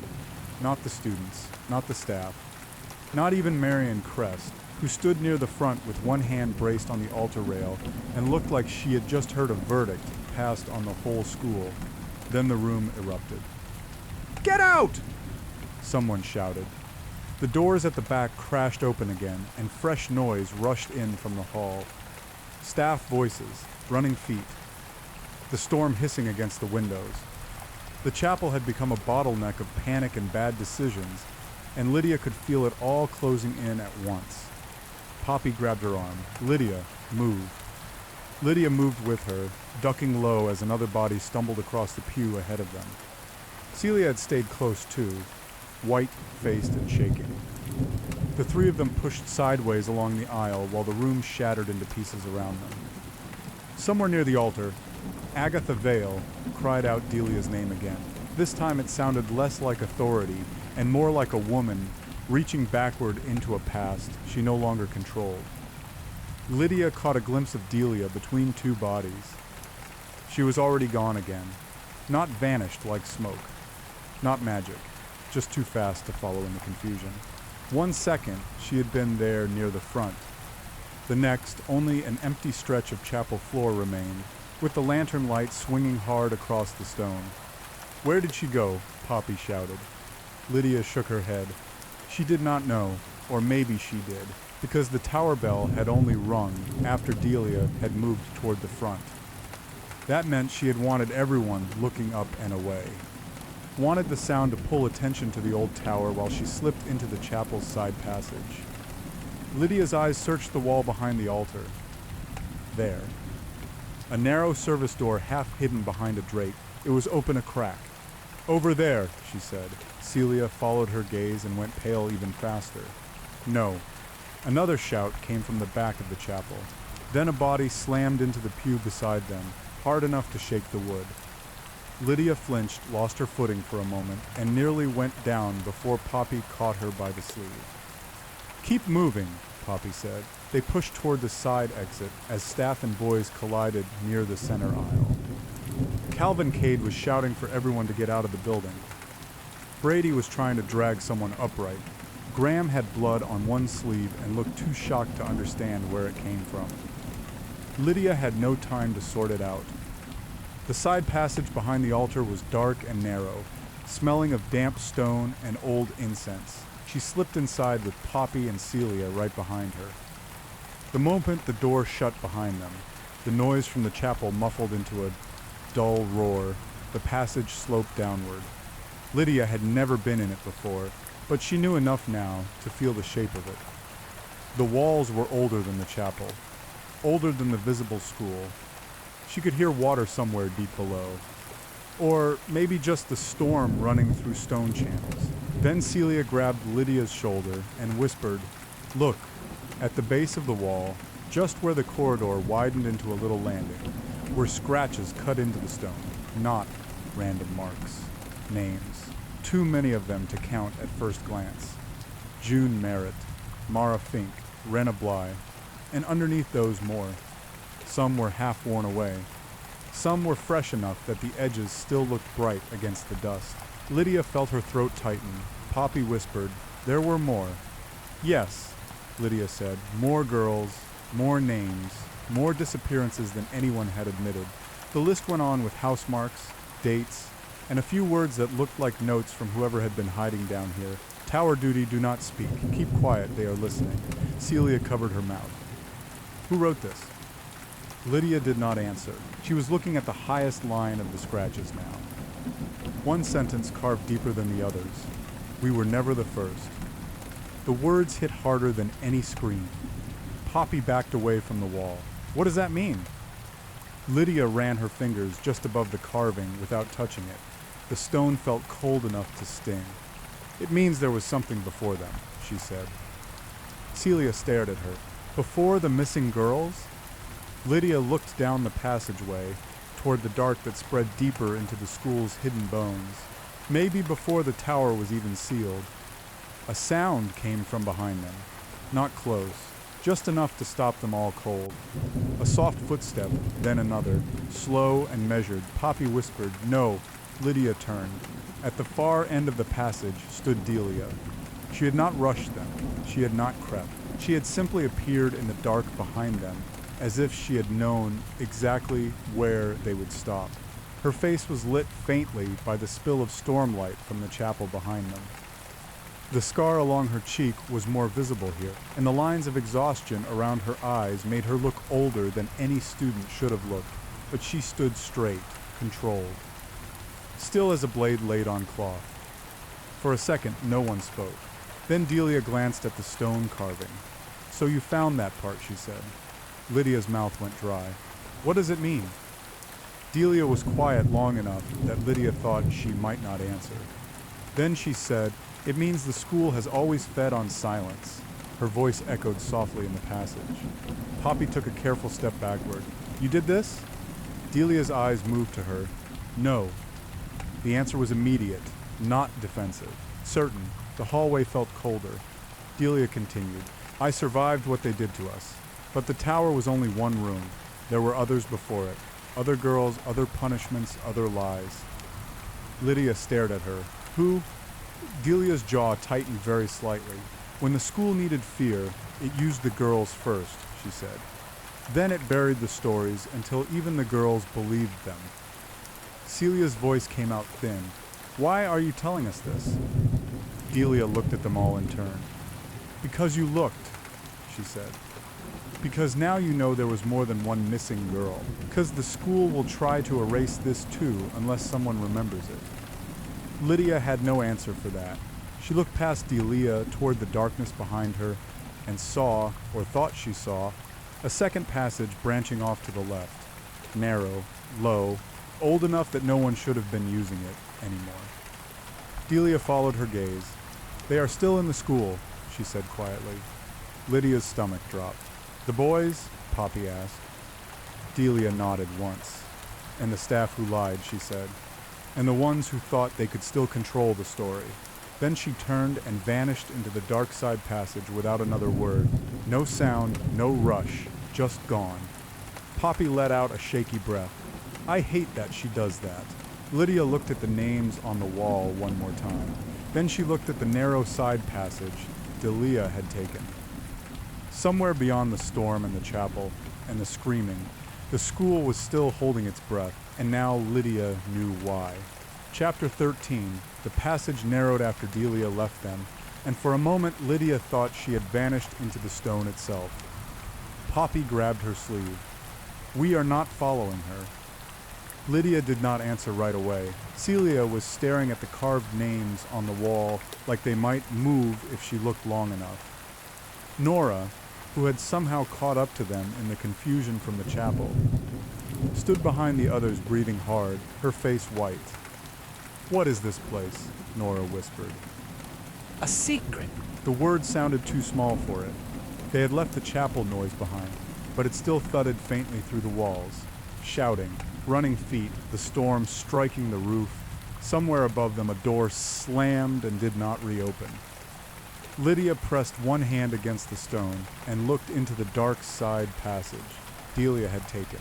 "We need to know where this goes." Poppy stared at her. "We need to leave." "And go where?" "That shut her up." Nora swallowed. If she was telling the truth, the school knew about more than just the tower. Lydia nodded. "Yes." Celia looked sick. "How many more?" "I don't know, but she was already moving." The passage branched twice before opening into a low storage chamber that smelled of old wood, wet stone, and dust. The girls froze in the doorway. The room had been used for years, maybe decades, as a hiding place for things no one wanted to throw away. Broken furniture, old hymn boards, crates, a stack of warped picture frames leaning against one wall, and in the center of it, under a thin layer of dust, were small personal objects arranged carefully on the floor. A ribbon, a comb, a paper flower, a cracked locket. Lydia felt her pulse jump. These were not random scraps, they had been placed here. "You see that?" Poppy whispered. Lydia nodded.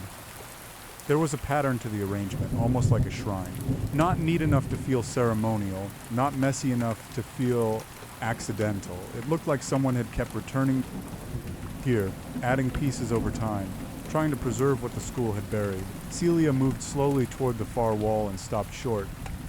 "What?" she pointed. There were more marks there. Scratched into the plaster, some old, some newer names. Not just the 3 missing girls, more names again. Lydia stepped closer and read the first few aloud under her breath. June Merritt, Mara Finch, Rena Bly, Eloise Ward, Clara Penn, Annie Firth. Nora covered her mouth. There had been so many more than anyone knew. Lydia's eyes moved across the wall. Some of the names had little marks beside them. Dates, house colors, notes, sound after supper. Not allowed to speak. Heard the bell. Did not come back. Her skin prickled. Poppy's voice was small now. "Those are students." "Yes," Lydia said. The school had not only hidden a few disappearances, it had built a habit around them. At the bottom of the wall, carved deeper than the rest, was another line. The tower was only the last place. Lydia stared at that sentence for a long time. Then she heard something from behind her. A soft rustle. The girls turned in unison. At the far side of the storage room, near a crate stacked against the wall, a sliver of movement showed in the dark gap between 2 boards. Someone had been there, or was still there. Lydia held her breath, then a shape emerged. Not Delia, a smaller girl, younger, thin. Her uniform was plain and dusty, her hair tied back too tightly, her eyes wide with fear. She looked like she had not been sleeping or eating or speaking. Nora gasped. "Who are you?" The girl flinched at the sound. Lydia took a careful step forward. "It's okay." The girl shook her head immediately. "No, it isn't." Her voice was raw and small, as if she had barely used it in days. Poppy asked, "Were you hiding here?" The girl gave a quick nod, then looked toward the passage behind them like she expected someone to come through at any second. "Delia told me to stay quiet," she whispered. The others stared. Lydia felt the room go cold again, but this time in a different way. Not fear of the killer, recognition. "What's your name?" Lydia asked. The girl hesitated, then, very softly, "I'm Ada." The name meant nothing to Lydia at first, and then something clicked in the back of her mind. One of the newer house lists, a first year. Quiet, kept to herself, not usually noticed. "You were here during the blackout," Poppy said. Ada nodded. "I saw her." "Saw who?" The girl swallowed. "The headmistress." That made everyone stop. Ada's eyes were wet now, but she kept talking. "She came down here after the chapel started. I heard them talking, not all of it. Just enough," she said. The tower records were still in the old storage room. She said if the boys found them, it would all come apart. Lydia's stomach tightened. "Records?" she asked. Ada nodded quickly. "Old files, names, punishments. There were more girls than anyone knows," Poppy asked. "Where are the records now?" The girl looked at the crate beside her. "Here," she whispered. Lydia and the others stared. Ada reached beneath the crate and pulled out a rusted metal box with a broken latch. It looked old enough to have been hidden for years, maybe decades. Lydia felt her throat close slightly. "If Agatha knew this was here," Celia said, "then she really did hide all of it." Ada looked at her with a frightened kind of certainty. She did more than hide it. No one spoke. The girl seemed to decide she had to say it before she lost the nerve. "My sister vanished here," she said. The room stayed silent. 3 years ago, Ada continued. "She was one of the girls the school said left. They told our mother she ran off, but she didn't. I found a note once, hidden in a hymn book. It said tower duty." Lydia felt a chill go through her. Ada pressed on, voice shaking now. "I came back this year because I wanted answers.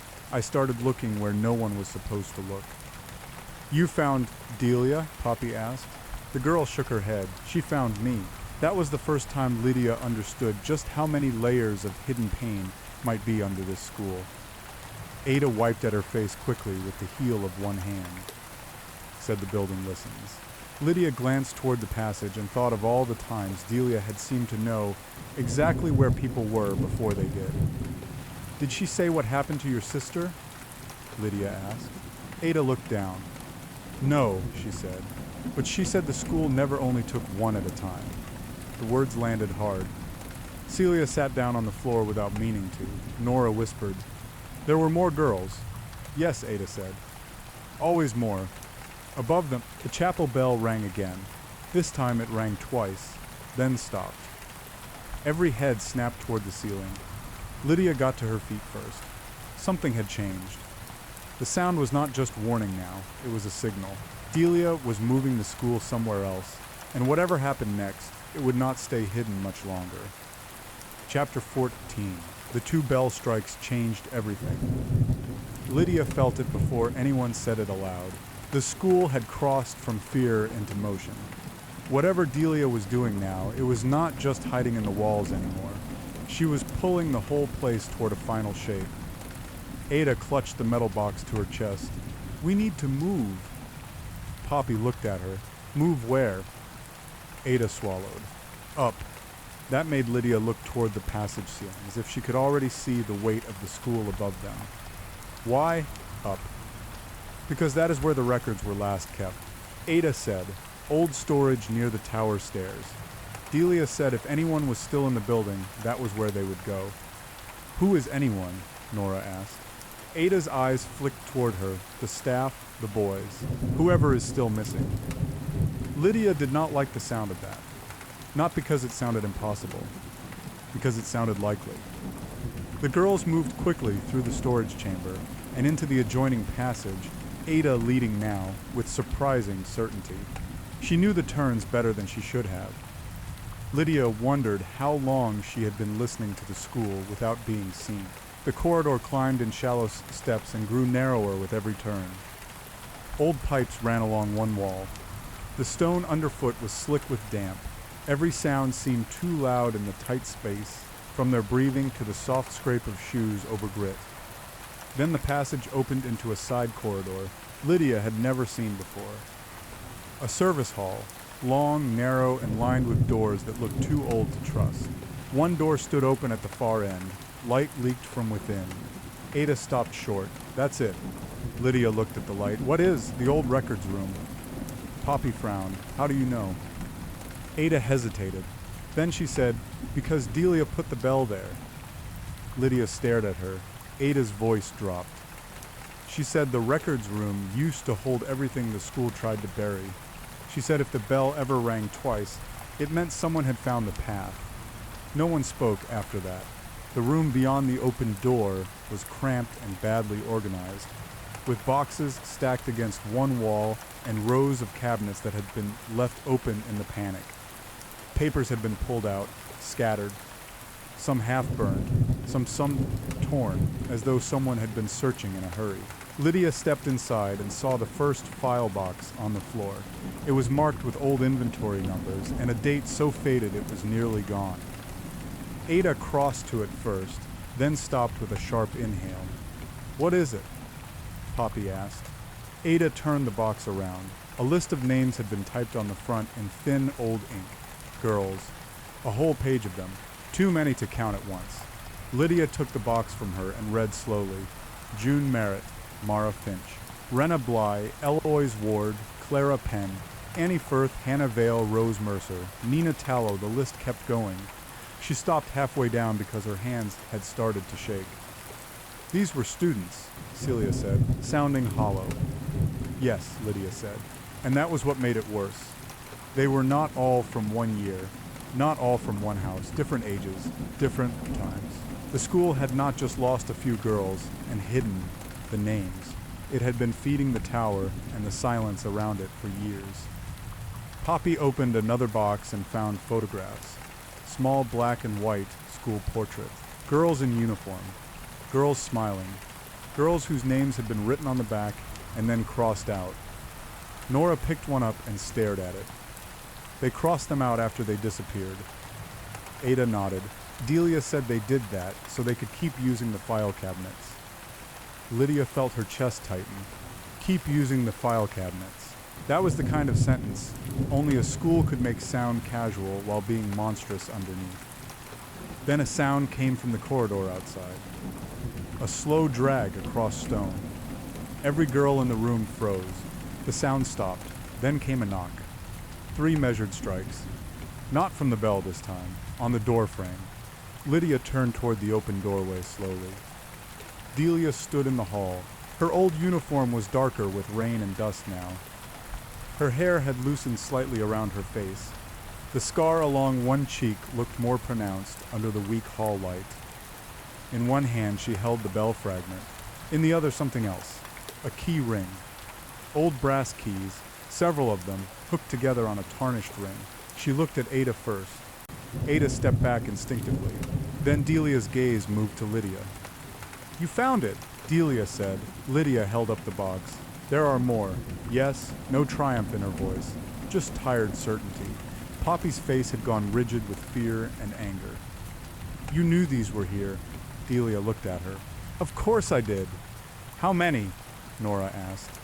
Delia paused. Then she said, enough that the school stopped counting. The room went still. Lydia could hear the rain outside now, thin and constant against the stone. Delia stepped fully into the doorway and let her eyes travel over the open files. They tried to erase the girls in this room. Then the ones before them. Then the ones before that. Ada was crying silently now, but she did not move. Why show us this? Lydia asked. Delia looked at the records box in Lydia's hands. Because you were not meant to survive the lie, she said. The words landed hard, not as an insult, as a fact. Delia took a step nearer, but not close enough to threaten. Agatha and the others will try to burn this before dawn. They will say it was old paperwork. They will say the names were misplaced. They will say every girl ran away because that is the easiest story. Lydia tightened her grip on the box. They can't, she said. Delia's mouth moved a fraction, almost a smile, but not quite. No, she said. Not if you carry it out first. That made Lydia blink. What? Delia turned her head slightly toward the corridor behind her. There is a way to the chapel basement from here, she said. And from there to the front archive room. The headmistress has been keeping the clean copies there. Celia frowned. Clean copies? Delia looked at her, the ones she thought no one would find. Ada's voice came out small and frightened. What are you going to do? Delia was quiet a moment. Then she said, what they should have done years ago. Lydia understood immediately that she did not mean justice in any clean, lawful sense. She meant an ending. Below them, somewhere deep in the school, another bell began to ring. Not once, not twice. Several times in quick succession, as if someone was striking the tower from inside the building itself. Poppy whispered, that's not possible. Delia's eyes stayed on the corridor. It is when the school finally remembers what it built. Then she turned and walked away into the dark without another word. Lydia stood there, holding the box of names, while the bell rang again and again above the old stone. And for the first time since the tower opened, she felt the school beginning to split apart for real. Chapter 15, the bell kept ringing. Not a steady toll, not a full, proper chime. It came in bursts, then pauses, then bursts again, like someone down in the bones of the school was striking it with a rhythm only they understood. Lydia stood in the records room with the box of names in her hands and felt the sound travel through the walls. Poppy backed toward the doorway. That is not a good sound. No, Celia said. Ada was staring at Delia's empty spot in the hall. She's gone to the archive. Lydia looked at her. You know that? Ada nodded once. She said if the clean copies were still there, she'd need time. Time for what? Nora asked. Ada did not answer. That told Lydia enough. The girls moved fast after that. Not running yet, but close. The service corridor curved downward and then split toward the chapel basement, where the air grew damp and stale and smelled like old plaster. Lydia kept the box hugged to her chest the whole time, half terrified it would fall open and spill the names across the floor. The chapel basement door was already ajar. That should have frightened her more than it did. Inside, the room was narrower than she expected. Storage shelves lined the walls. Broken chairs were stacked near one corner. A row of metal cabinets stood along the far side, all stamped with old inventory tags and numbered in fading black paint. Somebody had been there recently. Drawers hung open. Papers were scattered. The floor had marks where boxes had been dragged across it. Poppy whispered, "We're too late." Lydia did not answer. She was staring at the cabinets. One drawer had been left open just enough for her to see what was inside. Records, neat labeled folders, thick with paper, the clean copies. "What is this place?" Celia asked. "The lie," Lydia said. She moved to the cabinet and pulled the drawer open farther. Inside were files organized with unsettling care. Student names, house assignments, conduct notes, medical forms, disciplinary reports. Some files had been marked with red slashes. Others had been transferred from one year to the next without explanation. Ada came up beside her and pointed to the lower shelf. There! Lydia followed her gaze. A locked metal box sat under the cabinet, heavier than the others, with a tag tied around the handle. Headmistress access only. Lydia stared at it, then at the papers in the drawer. The box was not the record. It was the source. She tried the lid. Locked. Poppy looked toward the basement door. "We need to do this fast." "Why?" Nora asked. Poppy did not answer. Because they all heard it then. Footsteps above them. Not running, deliberate, several pairs. The school was moving toward them, Marianne. Lydia thought. Staff. Maybe boys, maybe both. Then came a sharper sound from the ceiling. A thud and another. Something heavy was moving across the chapel floor above, directly over the basement. Celia's face went pale. What is that? Before anyone could answer, the basement door slammed open behind them. Everyone jumped. Calvin Cade stood in the doorway with Brady and Graham behind him. All three looked shaken, but Calvin was trying to mask it with fury. His eyes flicked immediately to the open cabinets and the records on the floor. "What are you doing?" he demanded. Lydia turned toward him slowly. "What are you doing down here?" Calvin ignored the question. "We've been looking everywhere." "For what?" "The headmistress," he snapped. "And that girl, Delia," Lydia thought. Brady spoke over him. "There are staff missing. The west wing is empty." Someone said the chapel bell rang on its own. "It didn't ring on its own," Ada said. Everyone looked at her. She seemed to regret speaking, but pushed on anyway. "She rang it." Calvin frowned. "Who?" Ada's voice was small, but steady enough to carry. "Delia." The boys stared. Graham looked like he wanted to deny it. Brady just looked confused. Calvin's face tightened hard. "That's impossible." Lydia almost laughed. Not because it was funny, because it was exactly the sort of thing a person said when the truth had started breathing in front of them. "Not impossible," Lydia said. "Just inconvenient." Calvin turned on her. "Don't do that." "Do what?" "Act like you know everything." Lydia took one step toward him. "I know enough." He looked ready to argue, but a loud crash came from the room above them, and all of them flinched. Dust sifted down from the ceiling. The bell was still ringing somewhere in the school, now slower, heavier, as if whoever held it had moved closer to the tower. Then the basement cabinets began to rattle. Not from impact, from vibration. The sound of something huge moving somewhere overhead. Poppy grabbed Lydia's arm. "We need to go now." Lydia ignored her and pulled open another drawer. Inside was a stack of student medical forms, names, dates, disciplinary notes. Then she saw one page with a list of girls marked for tower duty. Several names were crossed out in neat, official strokes. June Merritt Mara Finch, Rena Bly, and below them more. Names matched to punishment notes, hall supervision, chapel cleaning, behavioral correction, private instruction. Her stomach turned. These were not isolated disappearances. These were schedules. Calvin saw the pages too. His face changed. Not into guilt, into something worse. Recognition. Lydia caught it. "You knew," he snapped. "No. Yes," she said. "You knew there was something wrong here." He looked away. "That was enough," Brady muttered. Calvin's jaw worked hard. "I knew there were rumors. That's not the same thing." Poppy barked a bitter laugh. "That is exactly the same thing when people are disappearing." The basement door above them slammed again, this time harder. Then another sound followed, a scream, not close, from somewhere higher up in the school. The boys all went still. Ada clutched the edge of the cabinet. "She's already there." Lydia looked at the records in her hands and then at the locked box beneath the cabinet. "If we can get this open, we prove it." Calvin stared at her. "Prove what?" "That they lied." The bell rang again, this time so close that the entire basement seemed to shut it. Every head turned toward the ceiling. Then a voice came from the stairs outside the basement door. Soft, hoarse, and unmistakably Delia's.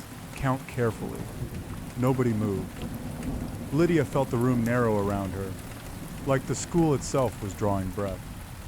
Above them, footsteps crossed the chapel floor, then the sound of something heavy falling. Then silence, and in that silence, every person in the basement understood the same thing at once. Delia had reached the archive first. Chapter 16. The voice from the stairs vanished as quickly as it came. No footsteps followed, no second warning. Just silence settling over the basement like a lid. Lydia stood very still, listening. Poppy was breathing too fast beside her. Brady had taken a step back from the doorway. Graham looked ready to bolt.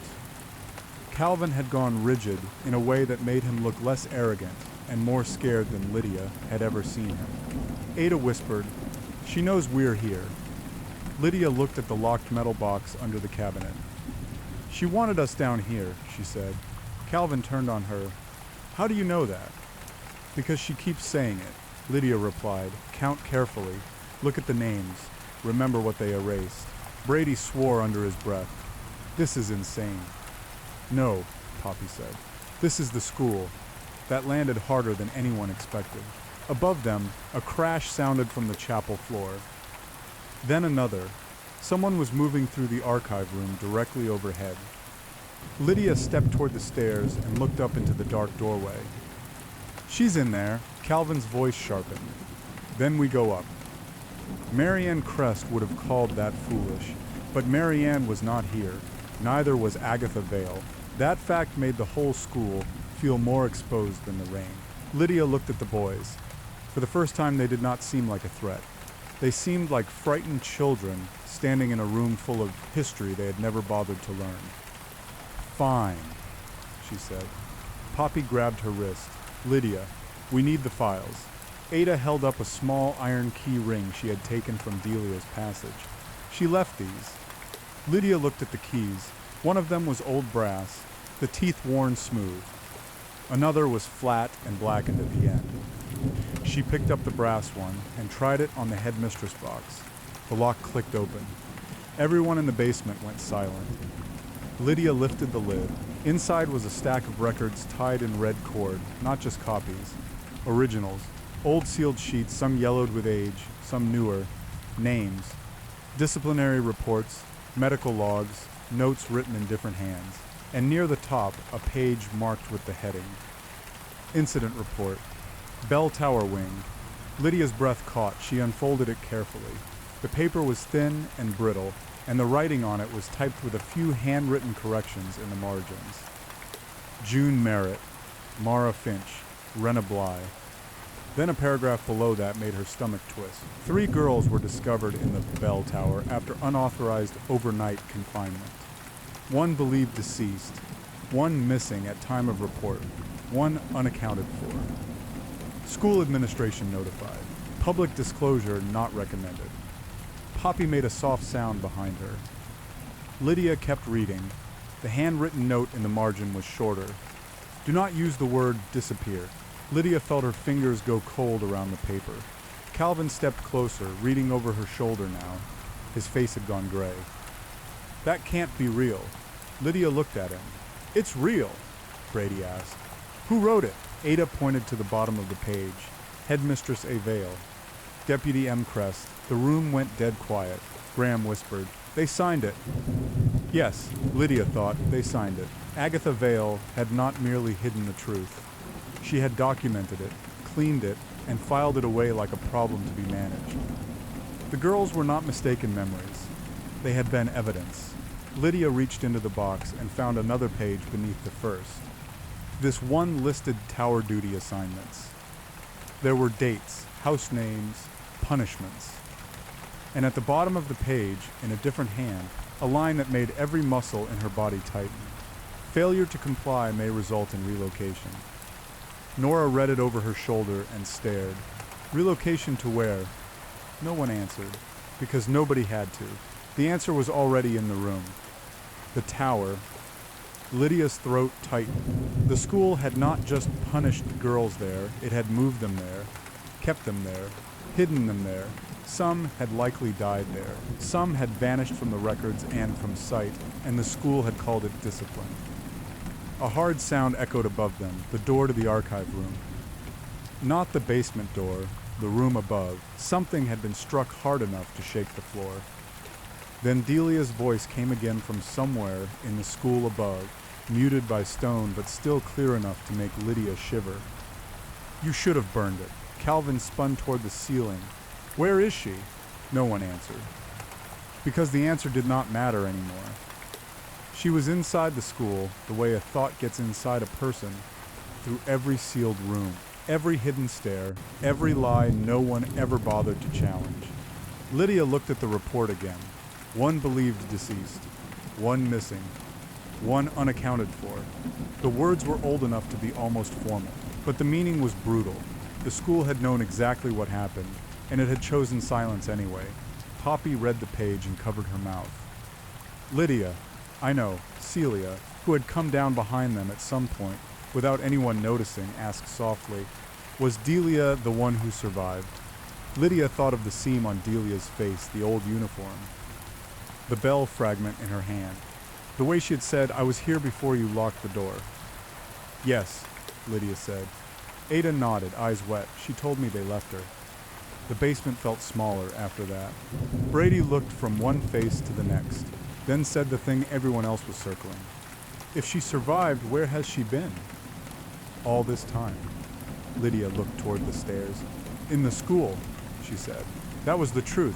Simple and awful. The archive room above them crashed again. This time the ceiling lights flickered, then went out. Darkness rushed into the basement, and in that darkness, Lydia heard someone moving down the stairs toward them. Slow, measured, not rushing. Coming exactly as close as she wanted to be. Chapter 17. The footsteps on the stairs stopped just outside the basement door. No one moved. Lydia could not see anything in the dark, but she could feel the shape of the silence pressing back at the kind of silence that comes just before something breaks. Then a voice came from the doorway. "Open the box." It was Delia, flat, quiet, close enough to make Lydia's skin prickle. Calvin took a step toward the stairs before anyone could stop him. "Show yourself." For a second, nothing happened. Then the door at the top of the stairs opened wider, and a thin slice of light cut down into the basement. Delia stood at the threshold with the archive room behind her in ruin. Papers covered the floor. One cabinet had been ripped open. Another lay on its side.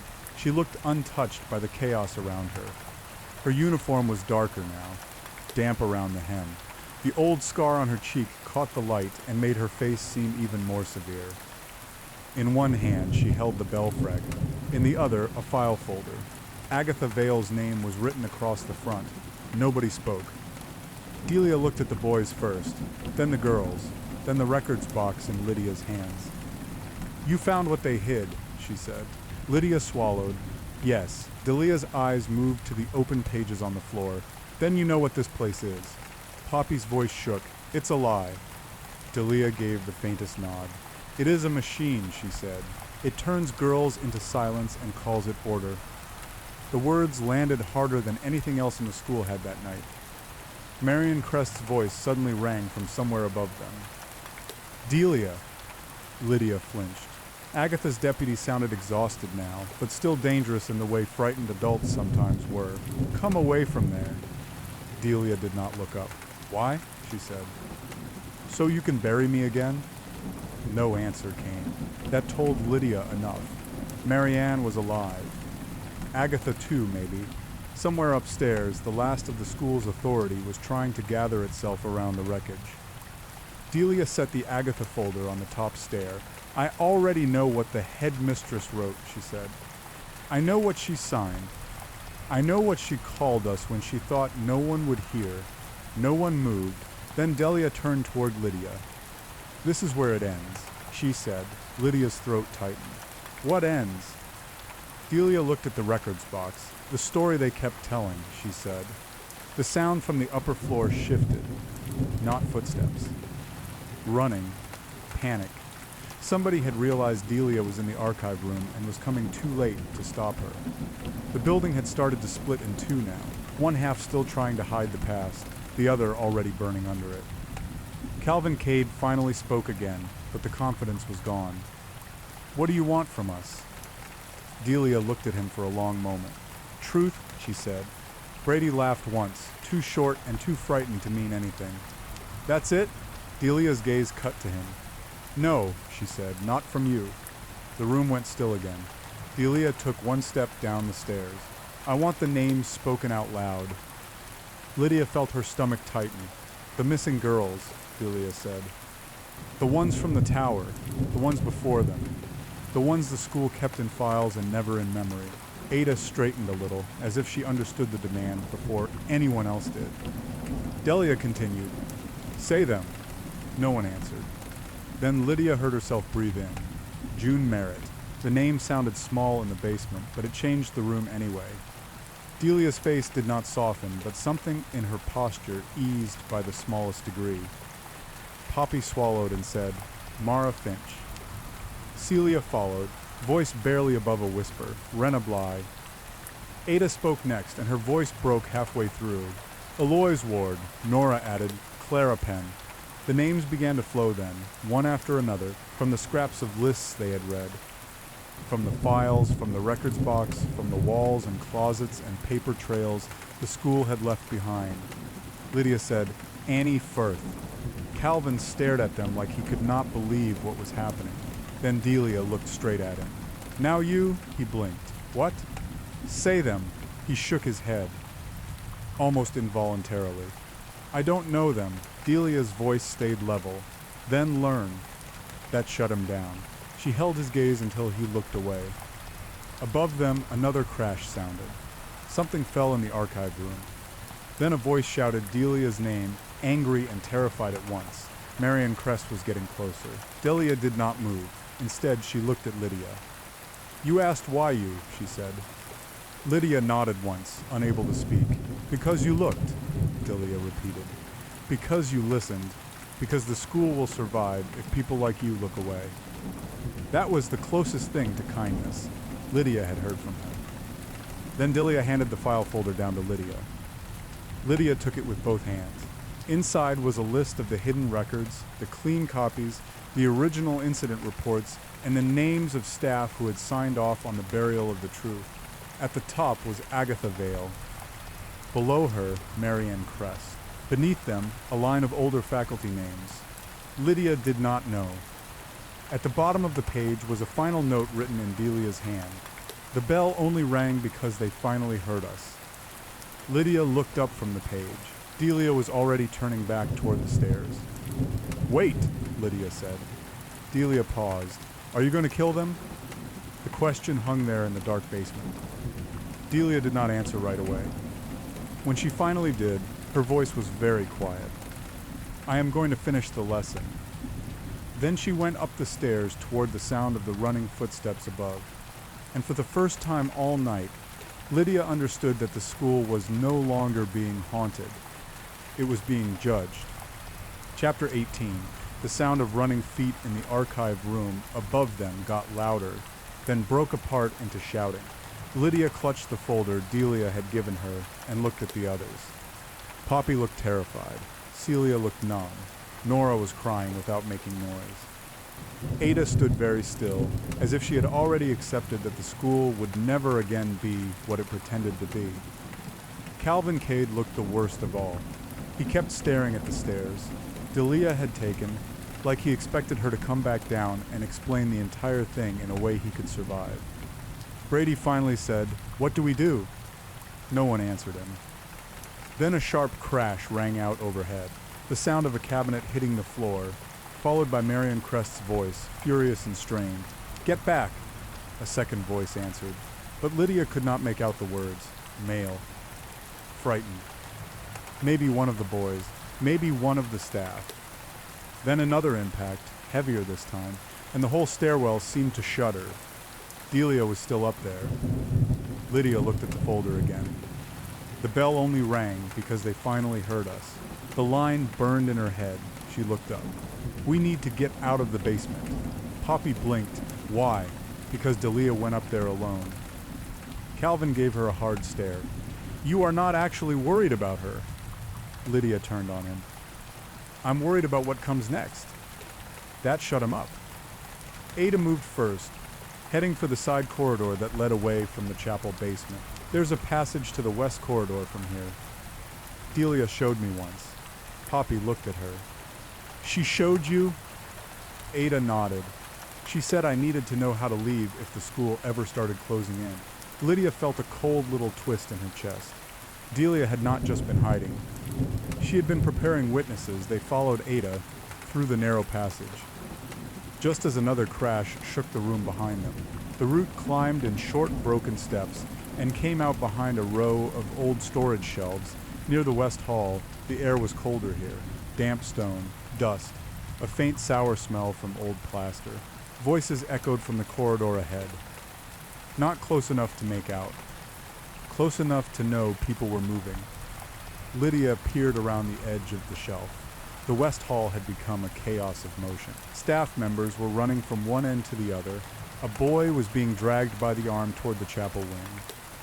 One of the prefects was shouting for everyone to stay in groups.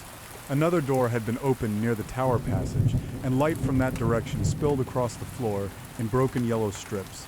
Then Lydia saw the headmistress. Agatha Vale stood near the center of the hall, one hand pressed to the wall as if she needed it to stay upright. Her face had gone sharply older in the last hour. Marianne Crest was at her side, arguing with two staff members, while trying to keep a ring of students back from the tower stairs. And Delia was at the far end of the hall still. She stood in the shadow of the open tower passage, the old uniform dark against the stone, the bell fragment hanging from one hand. No one had noticed her yet, or maybe they had and were pretending not to. Lydia could feel the room waiting to decide what to do next. Then Delia stepped forward. Every head in the corridor turned toward her at once. The motion was almost funny in a terrible way, as if everyone had been drawn by the same thread. Agatha Vale made a small sound that Lydia barely heard. Not surprise. Recognition. Delia saw it. "You remember now," she said. The words were soft, but they carried. Agatha's voice came out strained. "Delia, stop." Delia tilted her head. "That was your first answer all those years ago, too." Marianne moved quickly, stepping in front of Agatha. "You do not understand what you are doing." Delia looked at her for a long time. Then she said, "I understand exactly." That made Marianne go still. Delia's eyes moved to the boys gathered near the far wall. Calvin, Brady, Graham, and the others. They were all watching now, trapped by fear and curiosity and the fact that they could not look away. "You came here to humiliate girls," Delia said. "You thought the school would laugh with you. Instead it watched." Nobody answered. The tower passage behind Delia looked almost black in the dim hall light. A vertical seam of darkness cut into the stone. Lydia could not see what was beyond it, but she knew it was where Delia had come from, where the tower records were, where the old hidden spaces connected back into the school's bones. Then Agatha said, very quietly, "You should not have survived." The hall went completely still. Even Marianne turned her head toward the headmistress at that. Lydia felt her blood go cold. Agatha realized too late what she had said, but there was no taking it back. The truth had slipped out in the open, naked and ugly.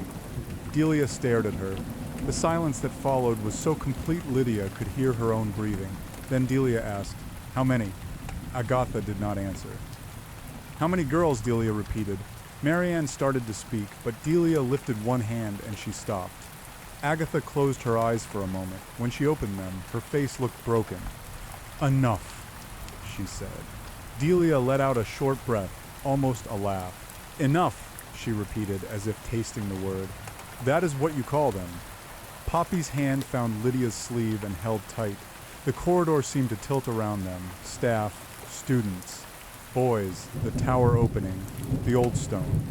All of it suddenly felt like a stage built over a grave. Delia looked toward the tower passage again. Then she spoke, not loudly, but so clearly that everyone in the hall heard it. "Count carefully." 3 measured knocks sounded from somewhere deep inside the tower. 1, 2, 3, and then the bell began to ring again. Not a signal this time. A summons. The nearest lights flickered and dimmed. Students gasped and backed away from the tower passage. One boy tried to run and slammed into a prefect, trying to hold the corridor line.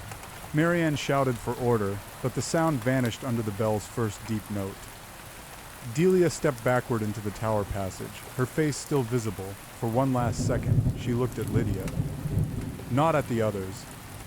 At Lydia, and she gave the smallest nod, as if telling her to follow the sound and not the lie. Then Delia disappeared into the dark. Chapter 19. The bell rang from inside the tower again, and this time the whole hall seemed to answer it. Students scattered. Staff shouted. The boys pushed against one another, trying to get away from the passage. Lydia felt Poppy grab her hand and nearly pull her off balance. "Lydia," Poppy said, breathless, "we need to go." Lydia did not move at first. She was staring at the tower passage where Delia had vanished. The doorway looked wrong now. Too dark. Too deep. Like the school had opened its mouth and forgotten how to close it again. Then Marion Crest's voice cracked through the hall. Back away from the tower. No one listened. The bell struck again. One deep note, then another. The lights overhead began to stutter, not all at once. Some went dim, others flashed, and a few held steady, just long enough to make the whole hallway feel unstable.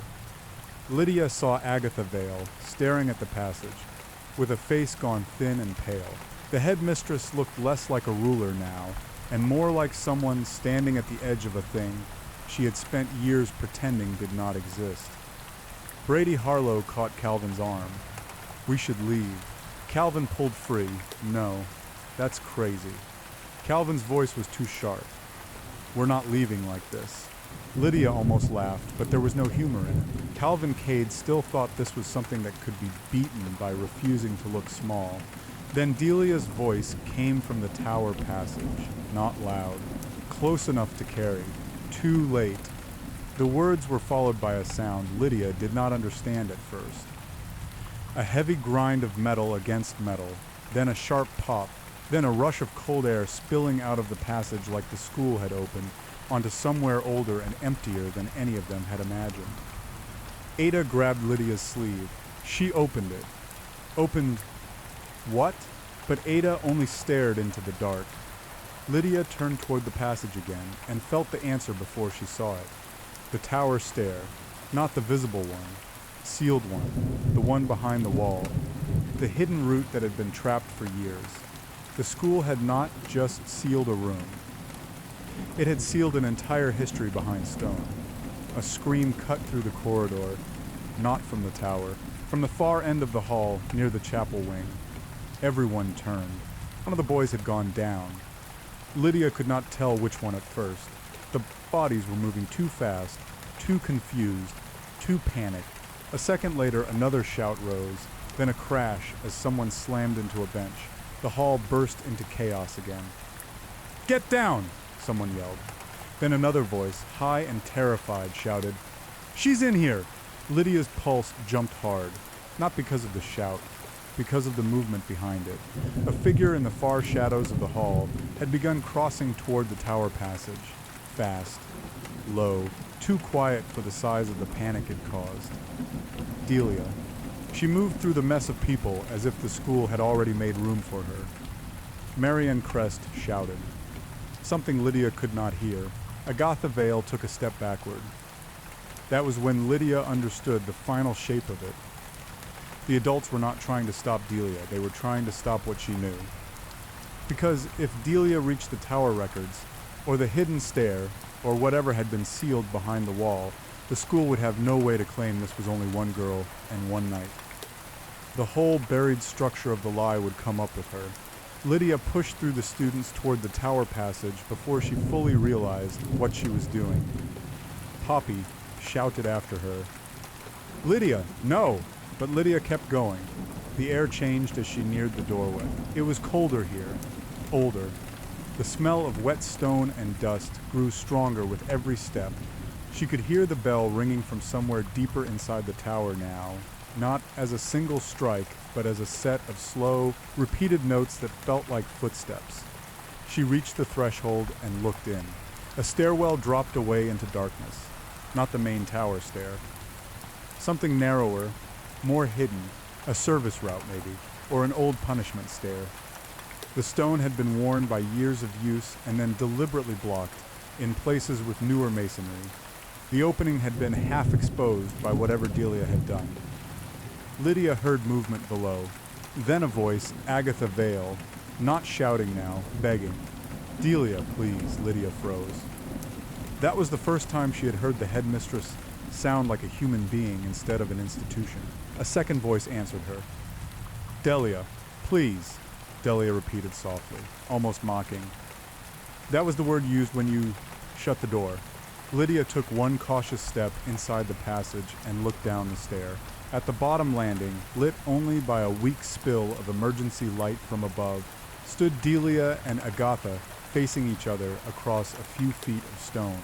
Marian Crest was there too, half turned as if she wanted to intervene and no longer knew whether that would save anyone. Delia held the bell fragment in one hand. In the other, she held the old file folder from the archive. She dropped the folder to the floor between them. Pages spilled open. The names of the girls were visible even from where Lydia stood. Agatha's face had gone nearly colorless. "You remember them now," Delia said. Agatha did not answer. Delia took one more step forward. "Say them." Marian's voice trembled. "Delia, stop this." Delia did not look at her. "Say them," she repeated. The silence that followed was brutal. Then Agatha whispered, "June Merritt." Delia's face remained still. "Mara Finch," Agatha said. Another pause. "Rena Bly." Her voice cracked on the last name. Lydia could not move. Not now. Not with the tower stair breathing around them, and all the years of hidden damage standing in one place.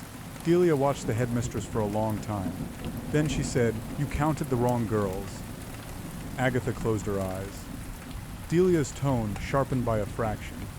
"You called it relocation. You called it discipline. You called it anything except what it was." Marianne finally stepped forward, and when she spoke, it sounded like she had reached the end of pretending. "It was a disaster," she said. Delia turned slowly toward her. Marianne kept going, each word sounding more forced than the last. "The tower wing was never supposed to be used that way. The girls were sent there because the school was under pressure. The incident became larger than anyone could manage." Lydia's hands clenched, larger than anyone could manage. That was the language of cowardice dressed as procedure. Delia stared at Marianne with absolute stillness. Then she asked, "And the others?" Marianne's face tightened. Delia took the answer from that silence too. "There were always others," she said. The bell sounded again from somewhere higher in the tower, a low note, then a second. Lydia thought of the note in the records room.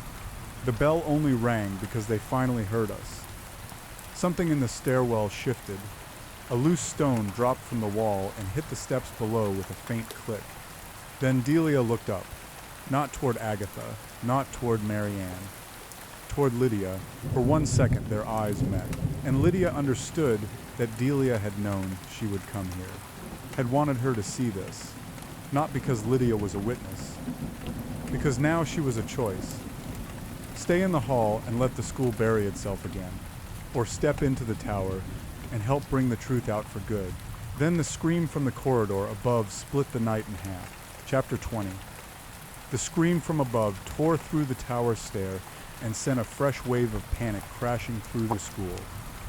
Lydia flinched hard, then looked back toward the stairwell opening above her. Footsteps pounded somewhere in the hall. More shouting. The whole building had become noise and movement and fear with no center left to hold it together. Below her, Agatha Vale had gone motionless. Delia did not turn around. She had heard it too, but she never looked away from the headmistress. That was worse somehow. Lydia took one careful step down the tower stair. Poppy's voice drifted faintly from somewhere behind her, calling her name, but it sounded far away now. The tower had swallowed the world into stone and breath and the low, steady ringing that still seemed to hum through the walls. At the bottom landing, Marian Crest had gone white. "What now?" she whispered, but no one seemed to hear her. Delia lifted the bell fragment. The metal caught the weak light and flashed once. Then she said, very quietly, "Now you tell the boys what kind of school they came into." As if on cue, Calvin Cade appeared at the top of the stair, opening with Brady and Graham behind him. Their faces were pale with the strain of the night. Calvin looked down, saw Agatha and Marianne, and then saw Delia. His mouth opened. No sound came out. Delia looked at him for a long moment. "You wanted to humiliate girls," she said. "You thought cruelty was a game, because no one had ever made you pay for it." Calvin's jaw tightened, but his fear was too visible now to hide behind anger. "What do you want from us?" Delia answered without raising her voice. "To remember." The stairwell held still. Then another sound came from above. Not a scream this time, a crash. Something heavy had fallen in the hall outside the tower passage. The boys looked up. Agatha looked up. Marianne did too, and in that brief second of distraction, Delia moved, fast, not toward Agatha, toward Calvin. He barely had time to react before Delia crossed the last step between them. Lydia saw Brady lunge backward. Graham shouted something. Calvin threw up his arms too late. What happened next was too fast for Lydia to follow in clean detail, only enough to understand it as a violent burst of motion, a collision of bodies and stone, and Calvin's shock, turning instantly into panic. He stumbled, hit the wall, went down hard on one knee. Delia stood over him with the bell fragment, still in hand, breathing hard now, her face set in a kind of cold focus that made Lydia's skin tighten. This was the part Delia had been building toward. Not the first kill. Not the fear this, the boy who came in to mock girls. The boy who thought the school would absorb his cruelty and protect him. He looked up at Delia with real terror now. "No," he said, and the word came out broken. Delia stared down at him. Then she said, "You all said that." The sound from above the stair opened up again. More footsteps. More shouting. The school was collapsing into itself around them. Marianne finally found her voice. "Delia, stop." Delia did not even glance at her. Instead, she looked at Calvin and said, "You don't understand what it is to be counted wrong." He shook his head, trying to crawl backward. Delia grabbed the front of his jacket and pulled him upright, just enough to force him to face her. Lydia could not hear every word after that because the noise in the hall above rose again, but she saw Calvin's expression change. Not into pain exactly, into recognition, as if some part of the thing Delia was saying had finally landed. Not that he was innocent, that he was small, that the school had used him too, just differently. Delia's voice stayed low and flat. "Tell me her name," she said. Calvin blinked. "What? The girl you shoved." He hesitated. Delia's grip tightened. He swallowed. "I don't know." Delia stared at him until he looked away. "Then you weren't paying attention," she said. That landed harder than any threat. A new voice suddenly rang out from the top of the stair opening. Agatha Vale, not begging now. Commanding, but only barely. "Delia, enough." Delia looked up at her for the first time in several minutes. Agatha stood at the top landing with her shoulders squared in the way only a woman in authority can when she no longer has any authority left. Behind her, the hall glowed and flickered with emergency light. Students clustered in the distance. The school was still moving, still panicking, still trying to hold itself together. Agatha's face was ashen. "I can tell them," she said. The words came out strained but clear. Delia's expression did not change. "I can tell them everything," Agatha repeated. The tower, the punishments, the names, all of it. Marianne turned toward her in shock. Agatha did not look at her. She only kept her eyes on Delia. The entire tower stair seemed to stop breathing. Lydia looked at the headmistress and understood what she was doing. Too late, too little, but real. A confession was still a confession. Delia said nothing for a long moment. Then she asked, "Why now?" Agatha's lips trembled. "Because you came back," she said. The words were ugly in their honesty. Delia's face turned slightly away as if the answer had cost her something she had not expected to lose. Calvin used the moment to try to pull free. Delia struck him hard enough to make him hit the wall again. Not graphic, not lingering. Just brutal. Enough to remind everyone in the stairwell who still held the power there. Poppy's voice came from above, faint and panicked. "Lydia!" She looked back up the stair and saw Poppy and Celia at the opening. Both of them staring into the tower with expressions she would remember forever. Ada was beside them too, clutching the records folder with both hands. Then another sound rolled through the school, the tower bell. Not a single note now, a full, low toll. The room seemed to vibrate around it. Delia turned her head toward the sound, and for the first time all night, she looked almost startled, as if something had answered her that she had not expected. Then she looked at Lydia, and Lydia saw it in her face.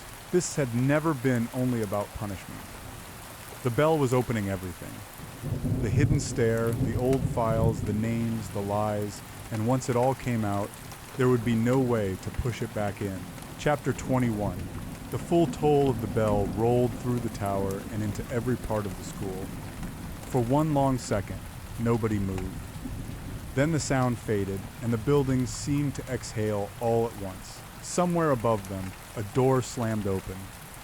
Somewhere farther away, students shouted. The whole academy had finally become aware of itself. Lydia stood on the tower stair with her heart hammering hard in her chest and watched the reaction ripple through everyone in the room. Agatha Vale had gone completely still. Marian Crest looked like she had just realized the ground under her feet was no longer solid. Calvin Cade had half fallen against the wall and was staring at Delia with the same stunned expression someone wears when they understand too late that they were never the center of the story. Delia, meanwhile, stood as steady as stone. The bell fragment still rested in her hand. Then she turned and walked past Agatha, past Marianne, and up the stair a few steps until she was level with Lydia. Lydia could hear movement behind her. Poppy and the others were still on the upper landing. The boys were in a broken cluster below. Everyone watching, everyone waiting. Delia looked at Lydia and said, "You were right to come." Lydia swallowed. What happens now? Delia's eyes moved toward the upper hall. Now they decide if they want the truth more than they want the school. That answer made Lydia's stomach tighten. Above them, voices were getting louder. More students, more staff. The school was gathering itself in panic, the way a body gathers blood around a wound. Agatha Vale took a shaky breath. Then she did the thing Lydia had not expected. She stepped down one stair. Marianne gasped. "Agatha." The headmistress ignored her. She looked at Delia and then at Lydia, and when she spoke, her voice was quiet but no longer entirely false. "I can tell them," she said again. Delia did not answer. Agatha continued. "I can tell them what was done, the tower, the names, the punishments, the ones who were sent there and never returned. I can tell them I signed the report." Marianne turned on her. "Agatha, stop!" Agatha finally looked at her deputy, and Lydia saw something in her face that looked almost like disgust.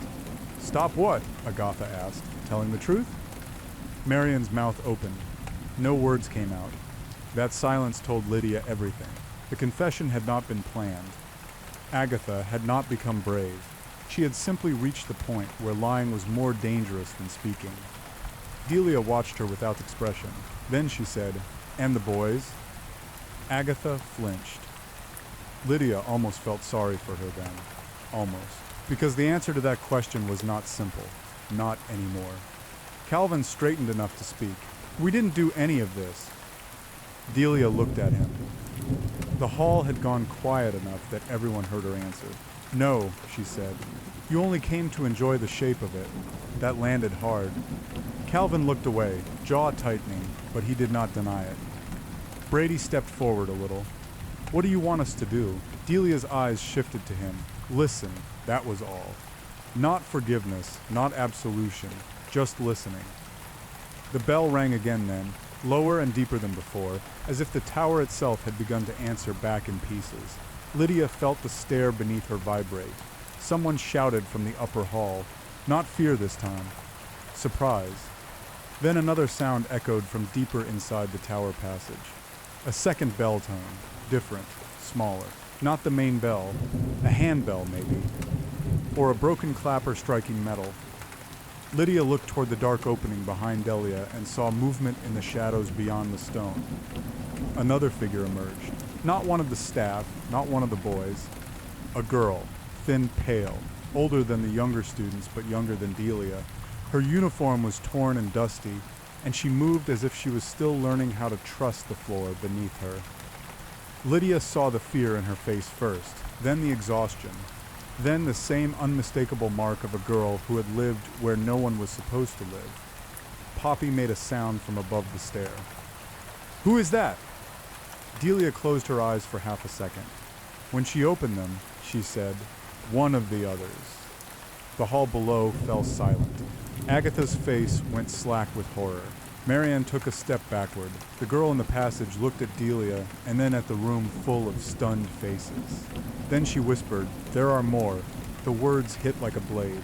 Lydia felt her chest tighten. More, not rumors, not old names in a file, alive. Delia turned slowly toward Agatha. "How many did you count?" she asked. Agatha could not answer. The girl in the passage took another step forward, then another. Her eyes were hollow with fear, but she was here. Real. Proof that Delia had not been the only one the school had tried to bury. Lydia saw Agatha's knees weaken slightly. Marianne muttered something under her breath that sounded like denial even to her own ears. Delia said, "You built your piece on the girls you left behind." No one spoke. The school had finally run out of answers that worked.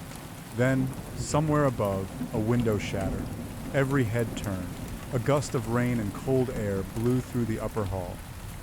Students screamed. The panic returned in a fresh wave as more shouting spread through the building. Delia did not flinch. She only looked at Lydia and said, "It starts now." And Lydia understood that whatever happened next would not be hidden anymore. Chapter 22. The shattered window changed the whole school at once. The sound of it carried down through the tower and into the halls, followed by a rush of rain and wind that turned every lamp flame restless. Students screamed somewhere overhead. Staff voices rose in panic. The careful lie Agatha Vale had spent years preserving was finally coming apart in public. Lydia looked toward the upper hall and saw bodies moving in confusion, black shapes crossing the doorway above the tower stair. Someone had opened the wrong door. Someone had run the wrong way. Now the whole school was spilling into itself. Delia did not move. She simply watched the chaos with a face that had gone very still. Agatha Vale seemed to understand that too. Her voice, when it came, was thin but sharp. "Everyone stop." No one listened. Marianne Crest tried next, shouting for the students to return to their houses, but the words sounded useless now. Too late. Too small, the school had been heard. The girl who had come from the hidden stair stood just behind Delia. Lydia could see her now in the weak light. Thin wrists, hollow cheeks, a stare full of fear and exhaustion, and the kind of disbelief that comes from surviving what should have destroyed you. Delia noticed Lydia looking. "This is Iris," she said. The girl flinched at being named, then nodded once. Lydia's throat tightened. Iris, another living piece of the buried story. Poppy's voice came from the upper landing. "How many are there?" Delia looked up at her. "How many what?" "Girls," Poppy said, her voice shaking now. "How many are still alive?" Delia was quiet for a long moment. Then she answered, "Enough to make the school remember." That was not a number. It was a verdict. Calvin Cade stared at Iris like his brain could not fully accept what he was seeing. "You're telling me there are more girls in this place?" Iris looked at him with open fear. Delia answered for her. "You were never meant to see them," Brady muttered. "This is insane." Delia's gaze snapped toward him. "No, this is what happened when you stopped looking." The rain hammered harder against the roof. Somewhere above them, another window broke, then another. The sound spread through the academy like a chain reaction. Agatha Vale pressed one hand to the tower wall as if she needed it to stay upright. Lydia could see the final collapse in her face now. Not physical collapse. Moral collapse, the kind that happens when a person realizes the thing they protected no longer has any protection left. Delia stepped closer to her. The headmistress did not back away. That more than anything surprised Lydia. Agatha's eyes were wet now. "I did what I thought I had to do." Delia stared at her. "That is what all of you say," she replied, as if necessity makes it smaller. Agatha looked down. Then, in a voice so quiet Lydia almost missed it, she said, "I was afraid." The words hung in the air. Delia's expression did not change. "I know," she said. That was the cruelest thing she could have said, and the truest. Fear had been the school's excuse from the beginning. Fear of scandal, fear of shame, fear of consequences. So they had let girls vanish into locked spaces and paperwork and silence. Now all of it was standing in the tower stair and looking back at them. A heavy crash sounded from the hall above, then shouting, then a stampede of feet. Lydia turned just in time to see several boys running past the stair opening, chased by 2 teachers and a prefect. One of the boys stumbled and caught himself on the wall. Another shouted that someone had broken into the guest wing. The school was coming apart at the edges now, and nobody could tell where the center was anymore. Calvin shouted up the stair, "What the hell is happening?" No one answered him. Delia did. "It is happening to you now." That shut everyone up. Then she turned, looked at Lydia, and for the first time all night her voice softened just slightly. "Take the records." Lydia blinked. "What? Take them," Delia said. "Get them out of here." Poppy stared at her. "Why?" Delia looked past them to the upper hall, where the storm and the shouting and the broken glass had turned the school into one long exposed wound.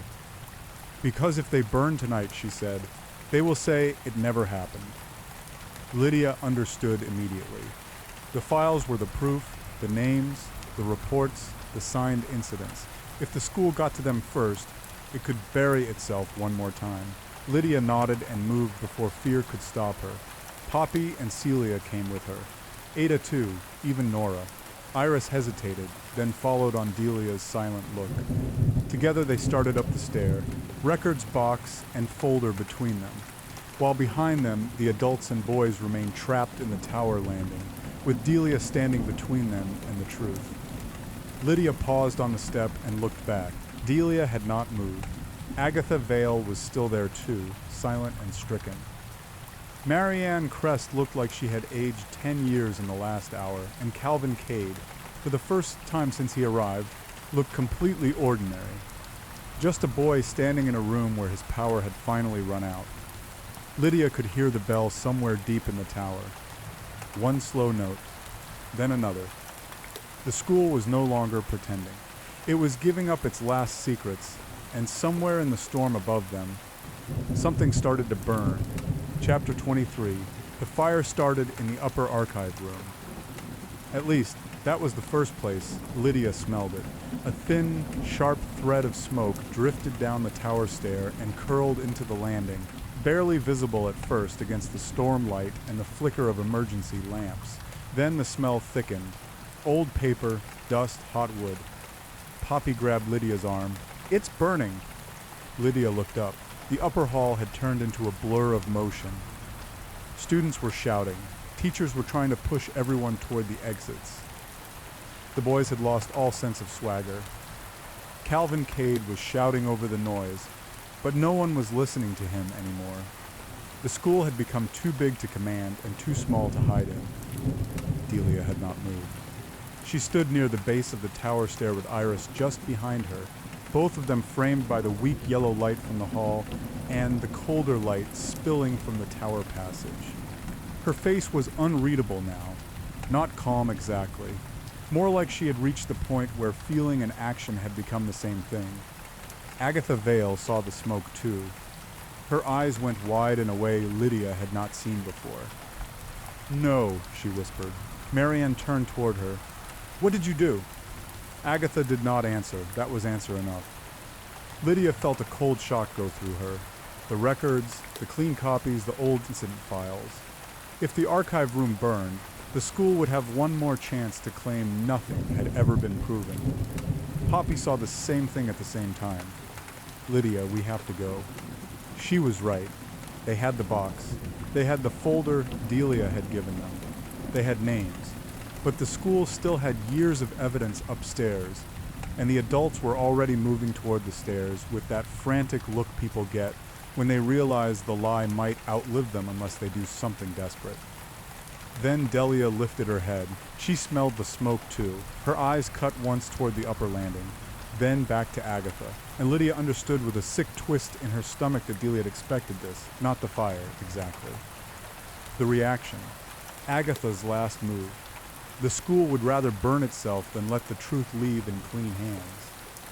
Marianne started shouting for everyone to evacuate. One of the boys stumbled down the stair above them coughing. Another girl was crying for her house matron. The storm outside hit harder, rattling the broken windows. Delia finally moved. Not toward the fire, toward Agatha. The headmistress backed up one step, then another, as Delia came level with her on the tower stair. "You chose this," Delia said. Agatha's voice broke. "No, yes," Delia replied. The word was flat and final. Agatha's eyes flicked toward the smoke, toward the upper archive room, toward the part of the school, still trying to erase itself. Then she said something that made Lydia go cold. "I thought I could keep it contained." Delia stared at her, contained, as if the lives inside the tower had been some kind of spill. Lydia felt her hands clench into fists. Delia said nothing for a long moment.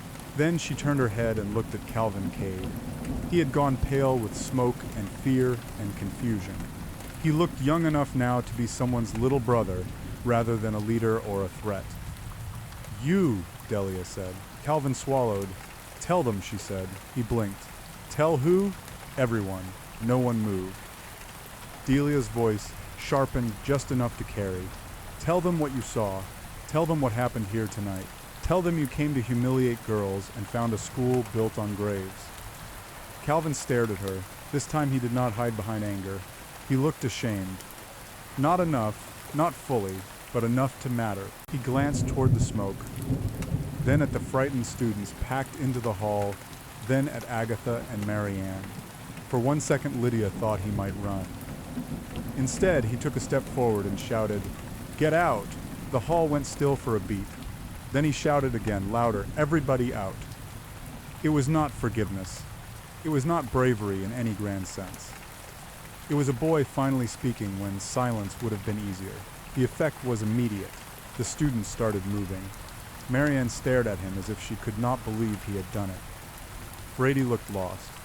Graham looked relieved and terrified at once. Agatha Vale closed her eyes. The smoke thickened. Lydia could hear crackling now from above, the faint roar of fire taking hold of old paper and dry wood. The archive room was going. Poppy tugged Lydia's hand. Now, Lydia looked back one more time. Delia was still standing at the base of the stair. She had not moved with the others. Iris stood beside her now, and for the first time, Lydia saw something like hope in the girl's face, though it was thin and fragile and almost too damaged to trust. Delia caught Lydia looking. Their eyes met. Then Delia gave the smallest nod. Not goodbye, not forgiveness. Something harder, permission. Lydia moved. They ran with the others through the upper hall as the smoke spread, and the storm battered the broken windows. Students shoved toward the exits.